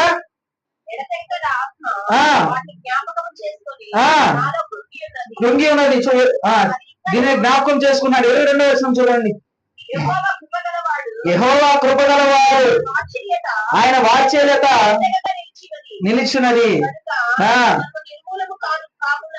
కాకుండా వారు. చూడండి, ఆయన వాత్సల్యత ఎలా ఉందంట? ఎడతెగక. ఆ విషయాన్ని మనం జ్ఞాపకం ఉంచుకోవాలి. ఎడతెగక. యెహోవా ఎవరంట? కృపగలవాడు, ఆయన వాత్సల్యత ఎడతెగక నిలుచున్నది కనుక మనము నిర్మూలము కాకున్న వారము. ఈరోజు జరిగిపోయినటువంటి వాటి గురించి కాదు ఆలోచించాల్సింది, వాటిని బట్టి కృంగిపోవటం కాదు మనం అవ్వాల్సింది. ఆయన కృప కలిగినటువంటి వాడు, సమాధానకర్త అధిపతి ఆయన, అవునా కాదా? కృప కలిగినటువంటి వాడు ఆయన. వెనకున్న వాటి గురించి మనం ఆలోచించుకొని, వెనకున్న వాటి గురించి ప్రయాసపడుతూ మరలా దాన్ని పొందుకోవాలనేటువంటి ప్రయాస ఎంతమందికి ఉండట్లేదు? ఎట్లా పొందుకుంటావు నువ్వు? గతించిపోయినటువంటి కాలంలో దాన్ని, గతించిపోయినటువంటి దాన్ని నువ్వు మరలా ఎలా పొందుకోగలవు? నిన్న జరిగిపోయిన మరలా తిరిగి వాళ్ళు వచ్చిద్దా అంటే వచ్చిద్దా? మా ఊర్లో అందరూ ఏమంటారో తెలుసా? నిన్న సెమీ క్రిస్మస్ చూసి మాకు పండగ అయిపోయినట్టు ఫీలింగ్ ఉందమ్మా అంట. ఏంటంట? పండగే అయిపోయినట్టు ఉందంట సెమీ క్రిస్మస్ అయితే. అట్లా అంటున్నారు. చూడండి, వెనకున్న వాటి గురించి మనం ఆలోచించుకోకుండా ముందున్న వాటి కోసం వేగిరపడవాలి. ఎందుకంటే ఆయన కృప కలిగిన వాడు. జ్ఞాపకం ఉంచుకోవాలన్నమాట. ఎవరంట? నా కృప నీకు చాలు అని చెప్తున్నాడు పౌలు. నా కృప నీకు చాలు అని చెప్తున్నాడు పౌలు.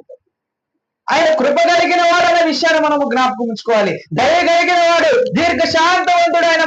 ఆయనకి ఎంత కోపము మనము తెప్పించినప్పటికీ కూడా ఆ కోపము మనం అనుకుంటామేమో ఈ వారం కాకపోతే వచ్చే వారం వెళ్ళొచ్చులే ప్రార్థనకి, ఈ వారం కాకపోతే వచ్చే వారం మారొచ్చులే మేము, ఈ వారం కాకపోతే ఇంకొకసారిలే, ఈసారి కాకపోతే ఇంకొకసారిలే, ఈ తప్పు కాకపోతే ఇంకొకసారి తప్పు చేయలే అని చెప్పి మనం అనుకోవచ్చేమో. ఆయన కృప కలిగిన వాడు, ఇంకా మనకు అవకాశాలను ఇస్తూ ఉన్నాడు. కారణం ఏంటో తెలుసా? ఎందుకు ఇస్తున్నాడు అవకాశాలు?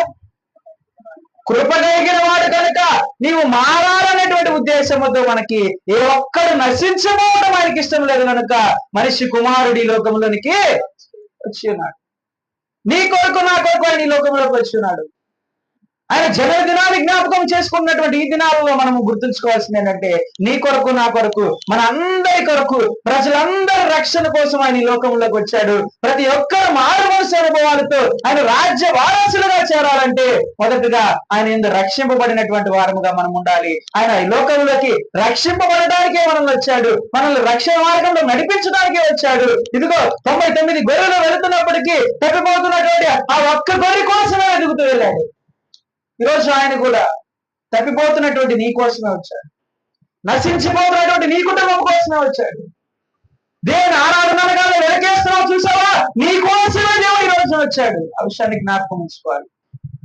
ఆ విషయాన్ని జ్ఞాపకం ఉంచుకొని దేవుని సన్నిధిలో మనము, ప్రభువా నీ వచ్చింది నా కోసము, కానీ నేనేమనుకుంటున్నానంటే నేను చేసినటువంటి పాపముల నిమిత్తము, నేను చేసినటువంటి అతిక్రమముల నిమిత్తము నా మీదకి నింద రావట్లేదు, దేశం రావట్లేదు, నేను ఏమాత్రము నిందింపబడట్లేదు అని చెప్పి ఈ రోజు నువ్వు చక్కగా విర్రవీగుతున్నావేమో. నిన్ను బట్టి కాదు నీకు శిక్ష వేయింది ఆయన. ఆయన ఎవరు? కృప కలిగిన వాడు, జాలి కలిగినటువంటి వాడు, దీర్ఘశాంతము కలిగినటువంటి వాడు కనుకనే ఆయన నీ మీద నింద వేయనీయకుండా, నిన్ను హింసించకుండా, ఇంకా నిన్ను అపవాది బంధకాల నుంచి విడిపించబడి దేవుని సన్నిధిలో వారసుడిగా చేసుకోవాలని చెప్పి ఇంకా అవకాశాలు ఇస్తూనే వెళ్తున్నాడు. కానీ మనం ఏమనుకుంటున్నామంటే, నా యొక్క గొప్పతనాన్ని బట్టాను, నా ప్రార్థనను బట్టాను, నా కుటుంబ ప్రార్థనను బట్టాను, లేకపోతే నా బలమును బట్టాను. కాదు, వీటన్నిటిని బట్టి కాదు. ఆయన కృప కలిగిన వాడు కనుకనే నీకు ఇంకా అవకాశాలు ఇస్తూనే నిన్ను ఆయన ఎన్నుకున్నాడు. నీ తల్లి గర్భంలో రూపింపబడక మునిపే ఆయన నిన్ను ఎరిగి ఉన్నాడు, నిన్ను ఎన్నుకొని ఉన్నాడు, నీ మీద ఒక ప్రణాళిక కలిగి ఉన్నాడు, నీ మీద ఒక ఉద్దేశం కలిగి ఉన్నాడు. కనుకనే అది నెరవేరేంత వరకు కూడా ప్రభు నిన్ను నడిపించుకుంటూనే ఉంటాడు. ప్రత్యేకంగా నిన్ను ఎన్నుకున్నాడు ప్రభు, ప్రత్యేక రీతిగా నిన్ను ఎన్నుకొని ఆయన రాజ్య వారసురాలను ఉండాలని చెప్పి ఆయన ఆశపడుతున్నాడు. అందుకే దేని గురించి మనము భయపడద్దు. కృప కలిగినటువంటి వాడు, కృప కలిగిన దేవుడు మనతో ఉన్నాడు. ఆయన కృప మనకు చాలని చెప్తున్నాడు. ఆయన కృపతో మనము నడుచుకున్నటువంటి వారముగా ఉంటే ఎటువంటి భయములు మనకి. ఈరోజు భయపడుతున్నావు, చూసావా? దేనికోసం భయపడుతున్నావు? ఉద్యోగం వచ్చిద్దా రాదని భయపడుతున్నావు, ఆరోగ్యంలో ఎలా ఉంటుందని భయపడుతున్నావు, శ్రమలు వస్తున్నాయి అని చెప్పి భయపడుతున్నావు, నీ బిడ్డలు చదువుల విషయమై భయపడుతున్నావు. ఏమంటున్నాడు 18వ వచనంలో, నాకు బలము ఉడిగే అనుకుంటేని యెహోవాయే యెహోవా యందు నాకు ఇక లేవనుకుంటేని, యెహోవా యందు నాకు ఇక ఆశలు లేవనుకుంటుంది. కాదు, ఎప్పుడైతే ఆయన కృప కలిగిన వాడని చెప్పి నువ్వు ఎరుగుతావో, నీవు నీ సొత్తు కాదు, విలువ పెట్టి కొనబడిన నీ దేవుని సొత్తు అని చెప్పి నువ్వు ఎప్పుడు ఎరగగలుగుతావో, ఆయన దీర్ఘశాంతం ఎరిగినటువంటి వాడనే ఎరగగలుగుతావు. ఈరోజు నేను నిలిచి ఉన్నానంటే, నేను పాపము చేసినా తప్పు చేసినా నిలిచొని ఉన్నానంటే ఆయన కృపని బట్టి ఆయన చెప్పి నువ్వు ఎరగగలుగుతావు.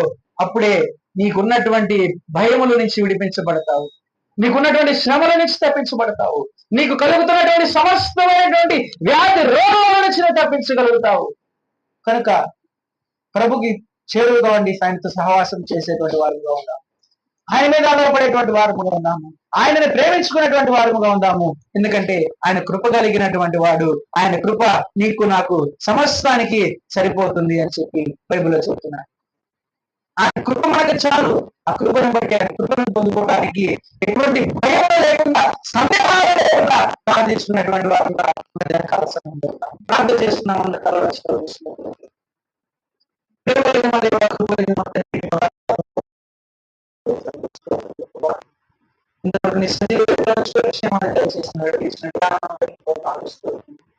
మధ్యాహ్న కాల విధానం బట్టి కూడా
ప్రభు యేసుదే నీ దశమా భాగమునియా వెనుదీతువా వెనుదీతువా నీ ధనము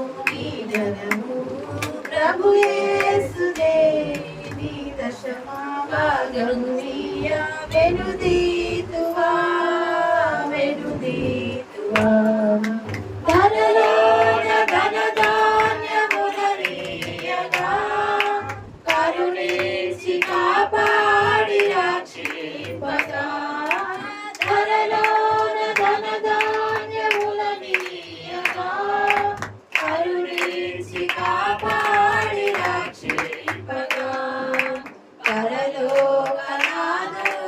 నీకియగా మరి యేసు కొరకీయ వెనుదీతువా పరలోకనాథుడు నీకియగా మరి యేసు కొరకీయ వెనుదీతువా నీ ధనము ప్రభు యేసుదే నీ దశమా భాగమునియా వెనుదీతువా వెనుదీతువా. సాక్ష్యాలు చెప్పేవాళ్ళు ఎవరైనా ఉన్నారండి?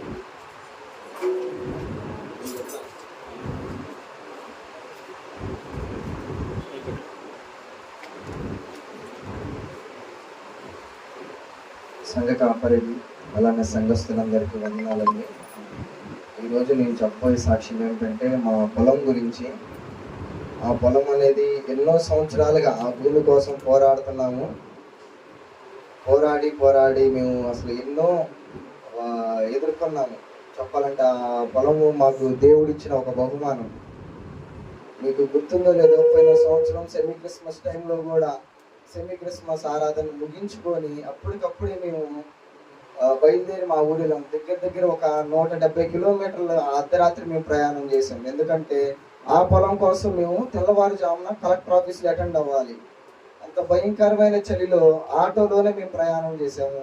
దేవుడు ఆ ప్రయాణంలో కూడా మాకు తోడై ఉన్నాడు. మీ అందరికీ తెలిసిన విషయం ఏంటంటే మేము పొలం వేసి ఆ పొలం కోత కూడా అయిపోయింది. ఆ ప్రాసెస్ అంతట్లో దేవుడు మాకు తోడై ఉన్నాడు. ఎందుకంటే మాకు మా ఊర్లో చాలా మంది శత్రువులందరూ మాకు చుట్టుపక్కలే ఉన్నారు. ఆ పెద్ద మనుషులు కానీ, అలానే మా శత్రువు మా పక్కనే ఆయన పొలం కూడా ఉండేది. ఆ పెద్ద మనుషులు కూడా మాకు సహకరించేవాళ్ళు కాదు. పొలం దున్నాలంటే ట్రాక్టర్ రావాలి. ఆ ట్రాక్టర్ రావాలంటే ఎవరు ట్రాక్టర్ దున్నటానికి వచ్చే వారిని కూడా బెదిరించేవాళ్ళు ఫోన్ చేసి.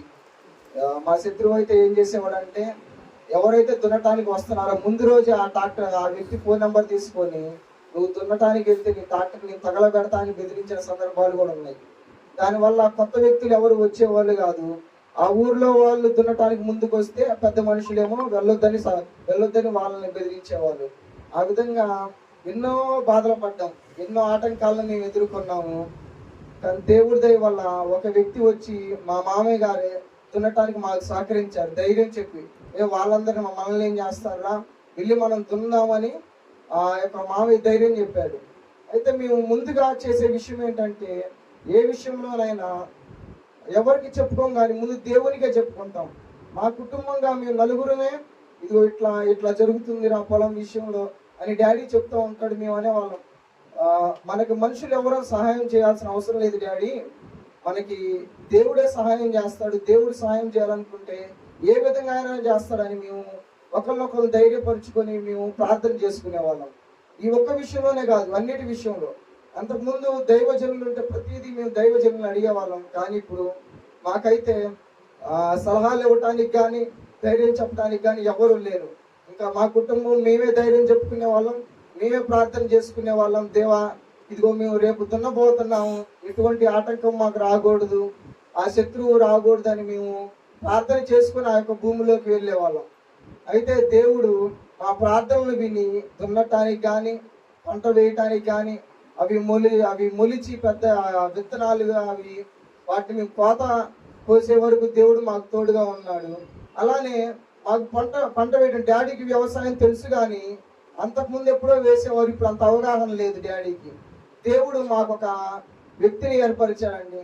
మనం క్రిత వారం నుంచి నేను వాక్యం చెప్తున్నాను. ఏ విధంగా అయితే నక్షత్రం ఆ జ్ఞానులకి దారి చూపించిందో, దేవుడు మా పట్ల ఒక వ్యక్తిని ఏర్పరిచాడు ఆ యొక్క పొలం విషయంలో దారి చూపించడానికి. ఆనవ తాతగారు మన సంఘ పెద్ద. ప్రతి విషయంలో తాతగారు ఎన్నో సలహాలు ఇచ్చేవాడు. ఇదిగో పంట ఇదిగో ఇంత ఇంత పెరిగింది కాబట్టి మీరు ఆ మందు వాడండి, ఇది లేదా ఈ మందు వేయండి అని. అయితే విషయం ఏంటంటే అక్కడ పంట మేము ఆలస్యంగా వేసాం. అందరూ మా చుట్టుపక్కల పొలాలందరూ ముందుగానే వేశారు, మేము మాత్రం ఆలస్యంగా ఆ పంటను వేసాం. కానీ తాత ఇచ్చిన సలహాలు, దేవుడు తాతకి ఆ యొక్క మనసుని దయచేసి తాత మాకు ఎన్నో సలహాలు ఇచ్చాడు. ఆ సలహాల ద్వారా మా చుట్టుపక్కల పొలాలు పండిన సమయానికి మా పంట పొలం కూడా పండిందండి. వాళ్ళు వేసే మందులు వేరు, తాత మాకు చెప్పే పంట మందులు వేరు. మేము అక్కడికి వెళ్ళి మందుల షాపులో అదే ఆ యొక్క మందులు పొలం కోసం మందులు తీసుకోవడానికి వెళ్తే వాళ్ళు ఈ మందు మీకెందుకు అనేవాళ్ళు. కానీ తాతగారు అటువంటి మంచి సలహాలు ఇచ్చాడు. దేవుడు తాతగారిని మాకు ఎంతో గొప్పగా ఏర్పరిచాడు. సమయానికి ఆ వయసులో కూడా మాతో ప్రయాణం చేసి అంత దూరం వచ్చి మందు కొడటానికి ఎంతగానో సహకరించారు. అలానే తాతగారికి వారి కుటుంబానికి కూడా హృదయపూర్వక వందనాలు తెలియజేసుకున్నామండి. ఎందుకంటే ఈ రోజు మేము పంట ఆ కోత కోయగలిగామంటే దేవుడు తాతగారిని ఏర్పరచడం వల్లే అని మేము మా కుటుంబంలో ఎన్నోసార్లు చెప్పుకుంటా ఉన్నాం కూడా. ఎవరు సహకరించలేదు ఆ ఊర్లో వాళ్ళు. కానీ ఈ ప్రాంతంలో ఉంటా ఇక్కడ మాకు తాతగారి పరిచయం అయ్యి అక్కడికి వచ్చి పదా నేను వస్తాను, ఎవరేం చేస్తారు, ఎవరేమనుకున్నా మనకెందుకు, నేను మీకున్నానని తాతగారు కూడా ఎంతో ధైర్యం చేసేవారు. ధైర్యం చేసి అంత దూరం వచ్చేవారు. ఆ వయసులో కూడా మేమే ప్రయాణం చేయడానికి అలసిపోయేవాళ్ళం. కానీ అంత వయసులో ఒళ్ళు నొప్పులు పెట్టుకొని కూడా తాతగారు అక్కడ వరకు వచ్చారు. తాతగారికి హృదయపూర్వక వందనాలు తెలియజేసుకున్నాను. మాకైతే పొలం వచ్చింది, కానీ ఒక రకంగా చెప్పుకోవాలంటే డ్రైవర్కి ఏమి తెలియని డ్రైవింగ్ చేసే వ్యక్తికి కారు ఇచ్చినట్టు అది. ఎందుకంటే కారు ఉంది కానీ నడిపే వాళ్ళు లేరు. కానీ దేవుడు ఒక డ్రైవర్గా ఒక నాన్న తాతయ్య గారిని ఏర్పరిచాడు. దాన్ని బట్టి నేను దేవుడికి కృతజ్ఞతాస్తుతులు చెల్లించుకుంటాను. ముందు రోజుల్లో మా యొక్క ఊర్లో మేము ప్రార్థన పెట్టుకుంటాం. ప్రతి ఒక్కరు రావాలి కృతజ్ఞత కూడికగా. మేము అక్కడ ఏర్పరచుకోవాలనుకున్నాం. ఎందుకంటే అక్కడ పొలం ఉంది, అక్కడ మాకు సొంతపురం ఉంది. సంఘస్థులు ప్రతి ఒక్కరు అక్కడికి రావాలని నేను కోరుకుంటున్నానండి. మా తండ్రి పేరట లేదా మా తండ్రి తరపున మా అమ్మ తరపున నేను అడుగుతున్నాను. అలానే రెండో పంట కూడా మేము వేయబోతున్నాము. దాని గురించి కూడా ప్రతి ఒక్కరు ప్రార్థన చేయాలి. ఎటువంటి ఆటంకం లేకుండా ఆ పంట పొలం ఎటువంటి తెగులు పడకుండా దేవుడు ముందుండి ఆ పంట పొలానికి కాపలా ఉండాలని, అలానే ఏ విధంగా ఆనాడు ఐగుప్తీయుల పొలాలు అలానే ఇశ్రాయేలీల పొలాలు దేవుడు ఎలాగైతే వేరుపరిచాడో మా పొలాలను కూడా ఆ విధంగా ఏర్పరచాలని ప్రతి ఒక్కరు దేవుడికి ప్రార్థించండి. డాడీ చేసే పనుల్లో కానీ మా పనుల్లో కానీ ప్రతి ఒక్క పనిలో దేవుడు తోడై ఉండాలని మీ యొక్క ప్రార్థనలు కూడా మాకు కావాలండి. నేను కూడా దేవునికి ఎంతగానో ప్రార్థిస్తున్నాను, మా కుటుంబం కూడా ఎంతగానో ప్రార్థిస్తుంది. మేము ముందుగా మా దేవుణ్ణి పెట్టుకుంటాం ప్రతి విషయంలో. ఏ మనిషికి మేము ప్రాధాన్యత కేవలం దేవునికే ప్రాధాన్యత ఇస్తాం. కాబట్టి రెండో పంటలో కూడా దేవుడు తోడై ఉండాలని మీ ప్రతి ఒక్కరు ప్రార్థించాలని సంఘంగా నేను కోరుకున్నాను. ఒక సంఘ సభ్యుడిగా నేను అడుగుతున్నాను. ఈ యొక్క సాక్ష్యము ఎంతో దేవునికి మహిమకరంగా ఉండాలని కోరుకున్నాను. ఈ యొక్క సాక్ష్యం ద్వారా నేను చెప్పే విషయం ఏంటంటే మనం కూడా దేవుణ్ణి ముందు పెట్టుకోవాలి. మన సొంత జ్ఞానం అనుకోకూడదు, నేను చేయగలనా అని అనుకోకూడదు. దేవునికి మనం ప్రాధాన్యత ఇవ్వాలి. కాబట్టి ఈ యొక్క సాక్ష్యాన్ని దేవుడు దీవించును గాక. ఈ యొక్క అవకాశం ఇచ్చిన సంఘ పెద్దకి అధ్యక్షులకి అలానే మా కొరకు ప్రార్థన చేసిన సంఘస్థులందరికీ నేను హృదయపూర్వక వందనాలు తెలియజేసుకుంటున్నానండి. సాక్ష్యాలు ఎంతో గొప్ప సాక్ష్యం అనేది చాలా విలువైనది.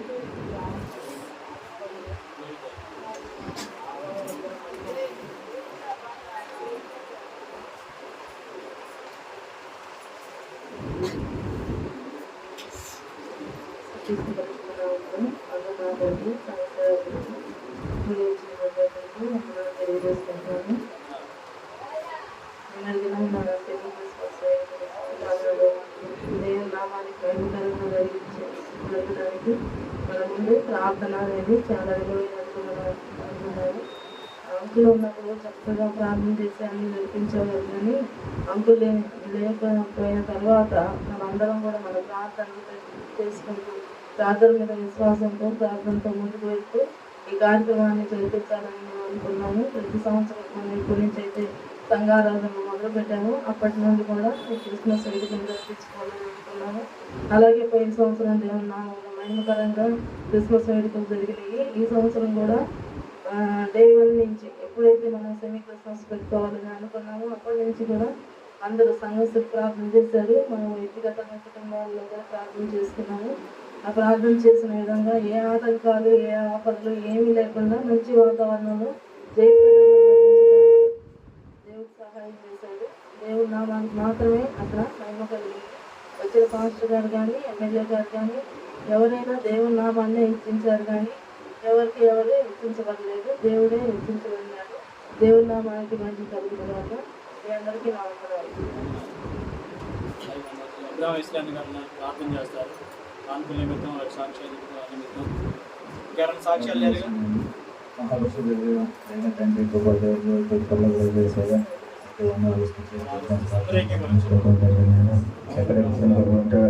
తండ్రి మీరు మన మధ్యలో తండ్రి మమ్మల్ని చూస్తున్నారు తండ్రి. మా ప్రార్థన మనల్ని ఉంచిన తండ్రి నీకే వందనాలు తండ్రి. మేము అడిగినందుకు మాకు సహాయం చేస్తున్న తండ్రి నీకే వందనాలు తండ్రి.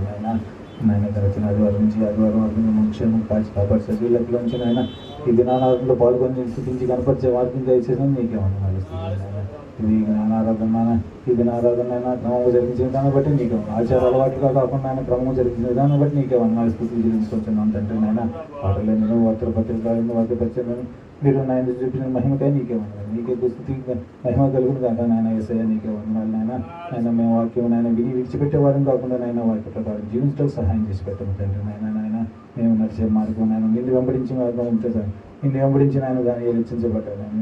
నిన్ను త్రోసివేసిన ఎంతో మంది నాయన నశించిన అలా కాకుండా నాయన నిన్ను వెంబడించి నీ మార్గంలో నడిచిన మేము హెచ్చించబడ్డా సహాయం చేసి పెట్టము తండ్రి. నీ మార్గంలో నడిచే వారికి ఉంటే సహాయం చేసి పెట్టము తండ్రి. నాయన అదేవిధంగా తండ్రి నాయన మేము మా శక్తి గుడి మా బలం ఒడిగినా మేము నిరాశ చెందుతున్నాం తండ్రి. నాయన అలాంటి స్థితిలో నాయన మీరు మీ కృపతో నాయన మమ్మల్ని బలపరుస్తున్నందుకు శక్తిని ఇస్తున్నందుకు నీకే వందనాలు నాయన. ఇంకా శక్తిని దయచేయండి, మీ బలం దయచేయండి తండ్రి. నాయన ఇలా ఎదుగుతూ సహాయం చేసి పెట్టండి నాయన. ప్రార్థన ద్వారా జయంతో మాకు సహాయం చేసి పెట్టండి తండ్రి. నాయన నీకే వందనాలు జయించుకుంటున్నాం తండ్రి. నాయన అదేవిధంగా తండ్రి నాయన సాక్ష్యం ఎంతో విలువైనదిగా నాయన సాక్ష్యం చెప్పిన పెట్టిన బట్టి నీకే వందనాలు జయించుకుంటున్నాం నాయన.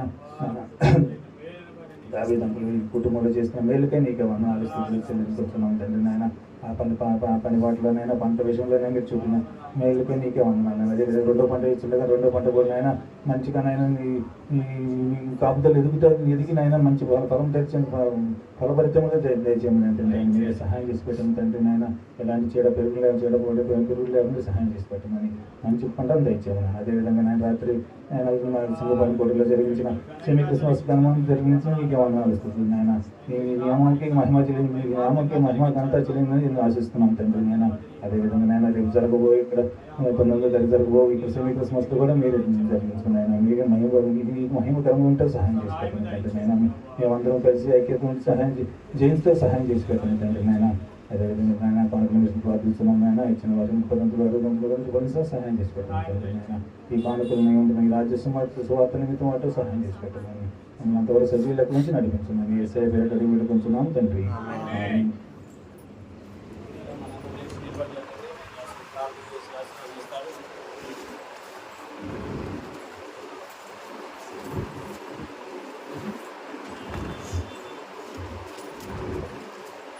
ప్రార్థన చేసుకోండి.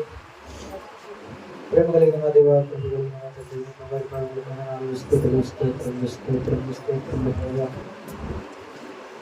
డిసెంబర్ నెల కొంత ఆదివారం మేమందరం మీ సైన్యంలో కూడుకొని మేము స్థితించగలుగుతున్నామంటే మీరు ఇచ్చినటువంటి కృపను బట్టి మాత్రమే మీ కృప వెంబడి కృపతో ప్రభావ నీ కృపలో నడుచుకునేటువంటి బిడ్డలుగా మమ్మల్ని చేసి కృపను వెంబడించేటువంటి బిడ్డలుగా మమ్మల్ని దేవా ఈ దినమున తండ్రి దేని నిమిత్తం అయితే మేము భయపడుతున్నామో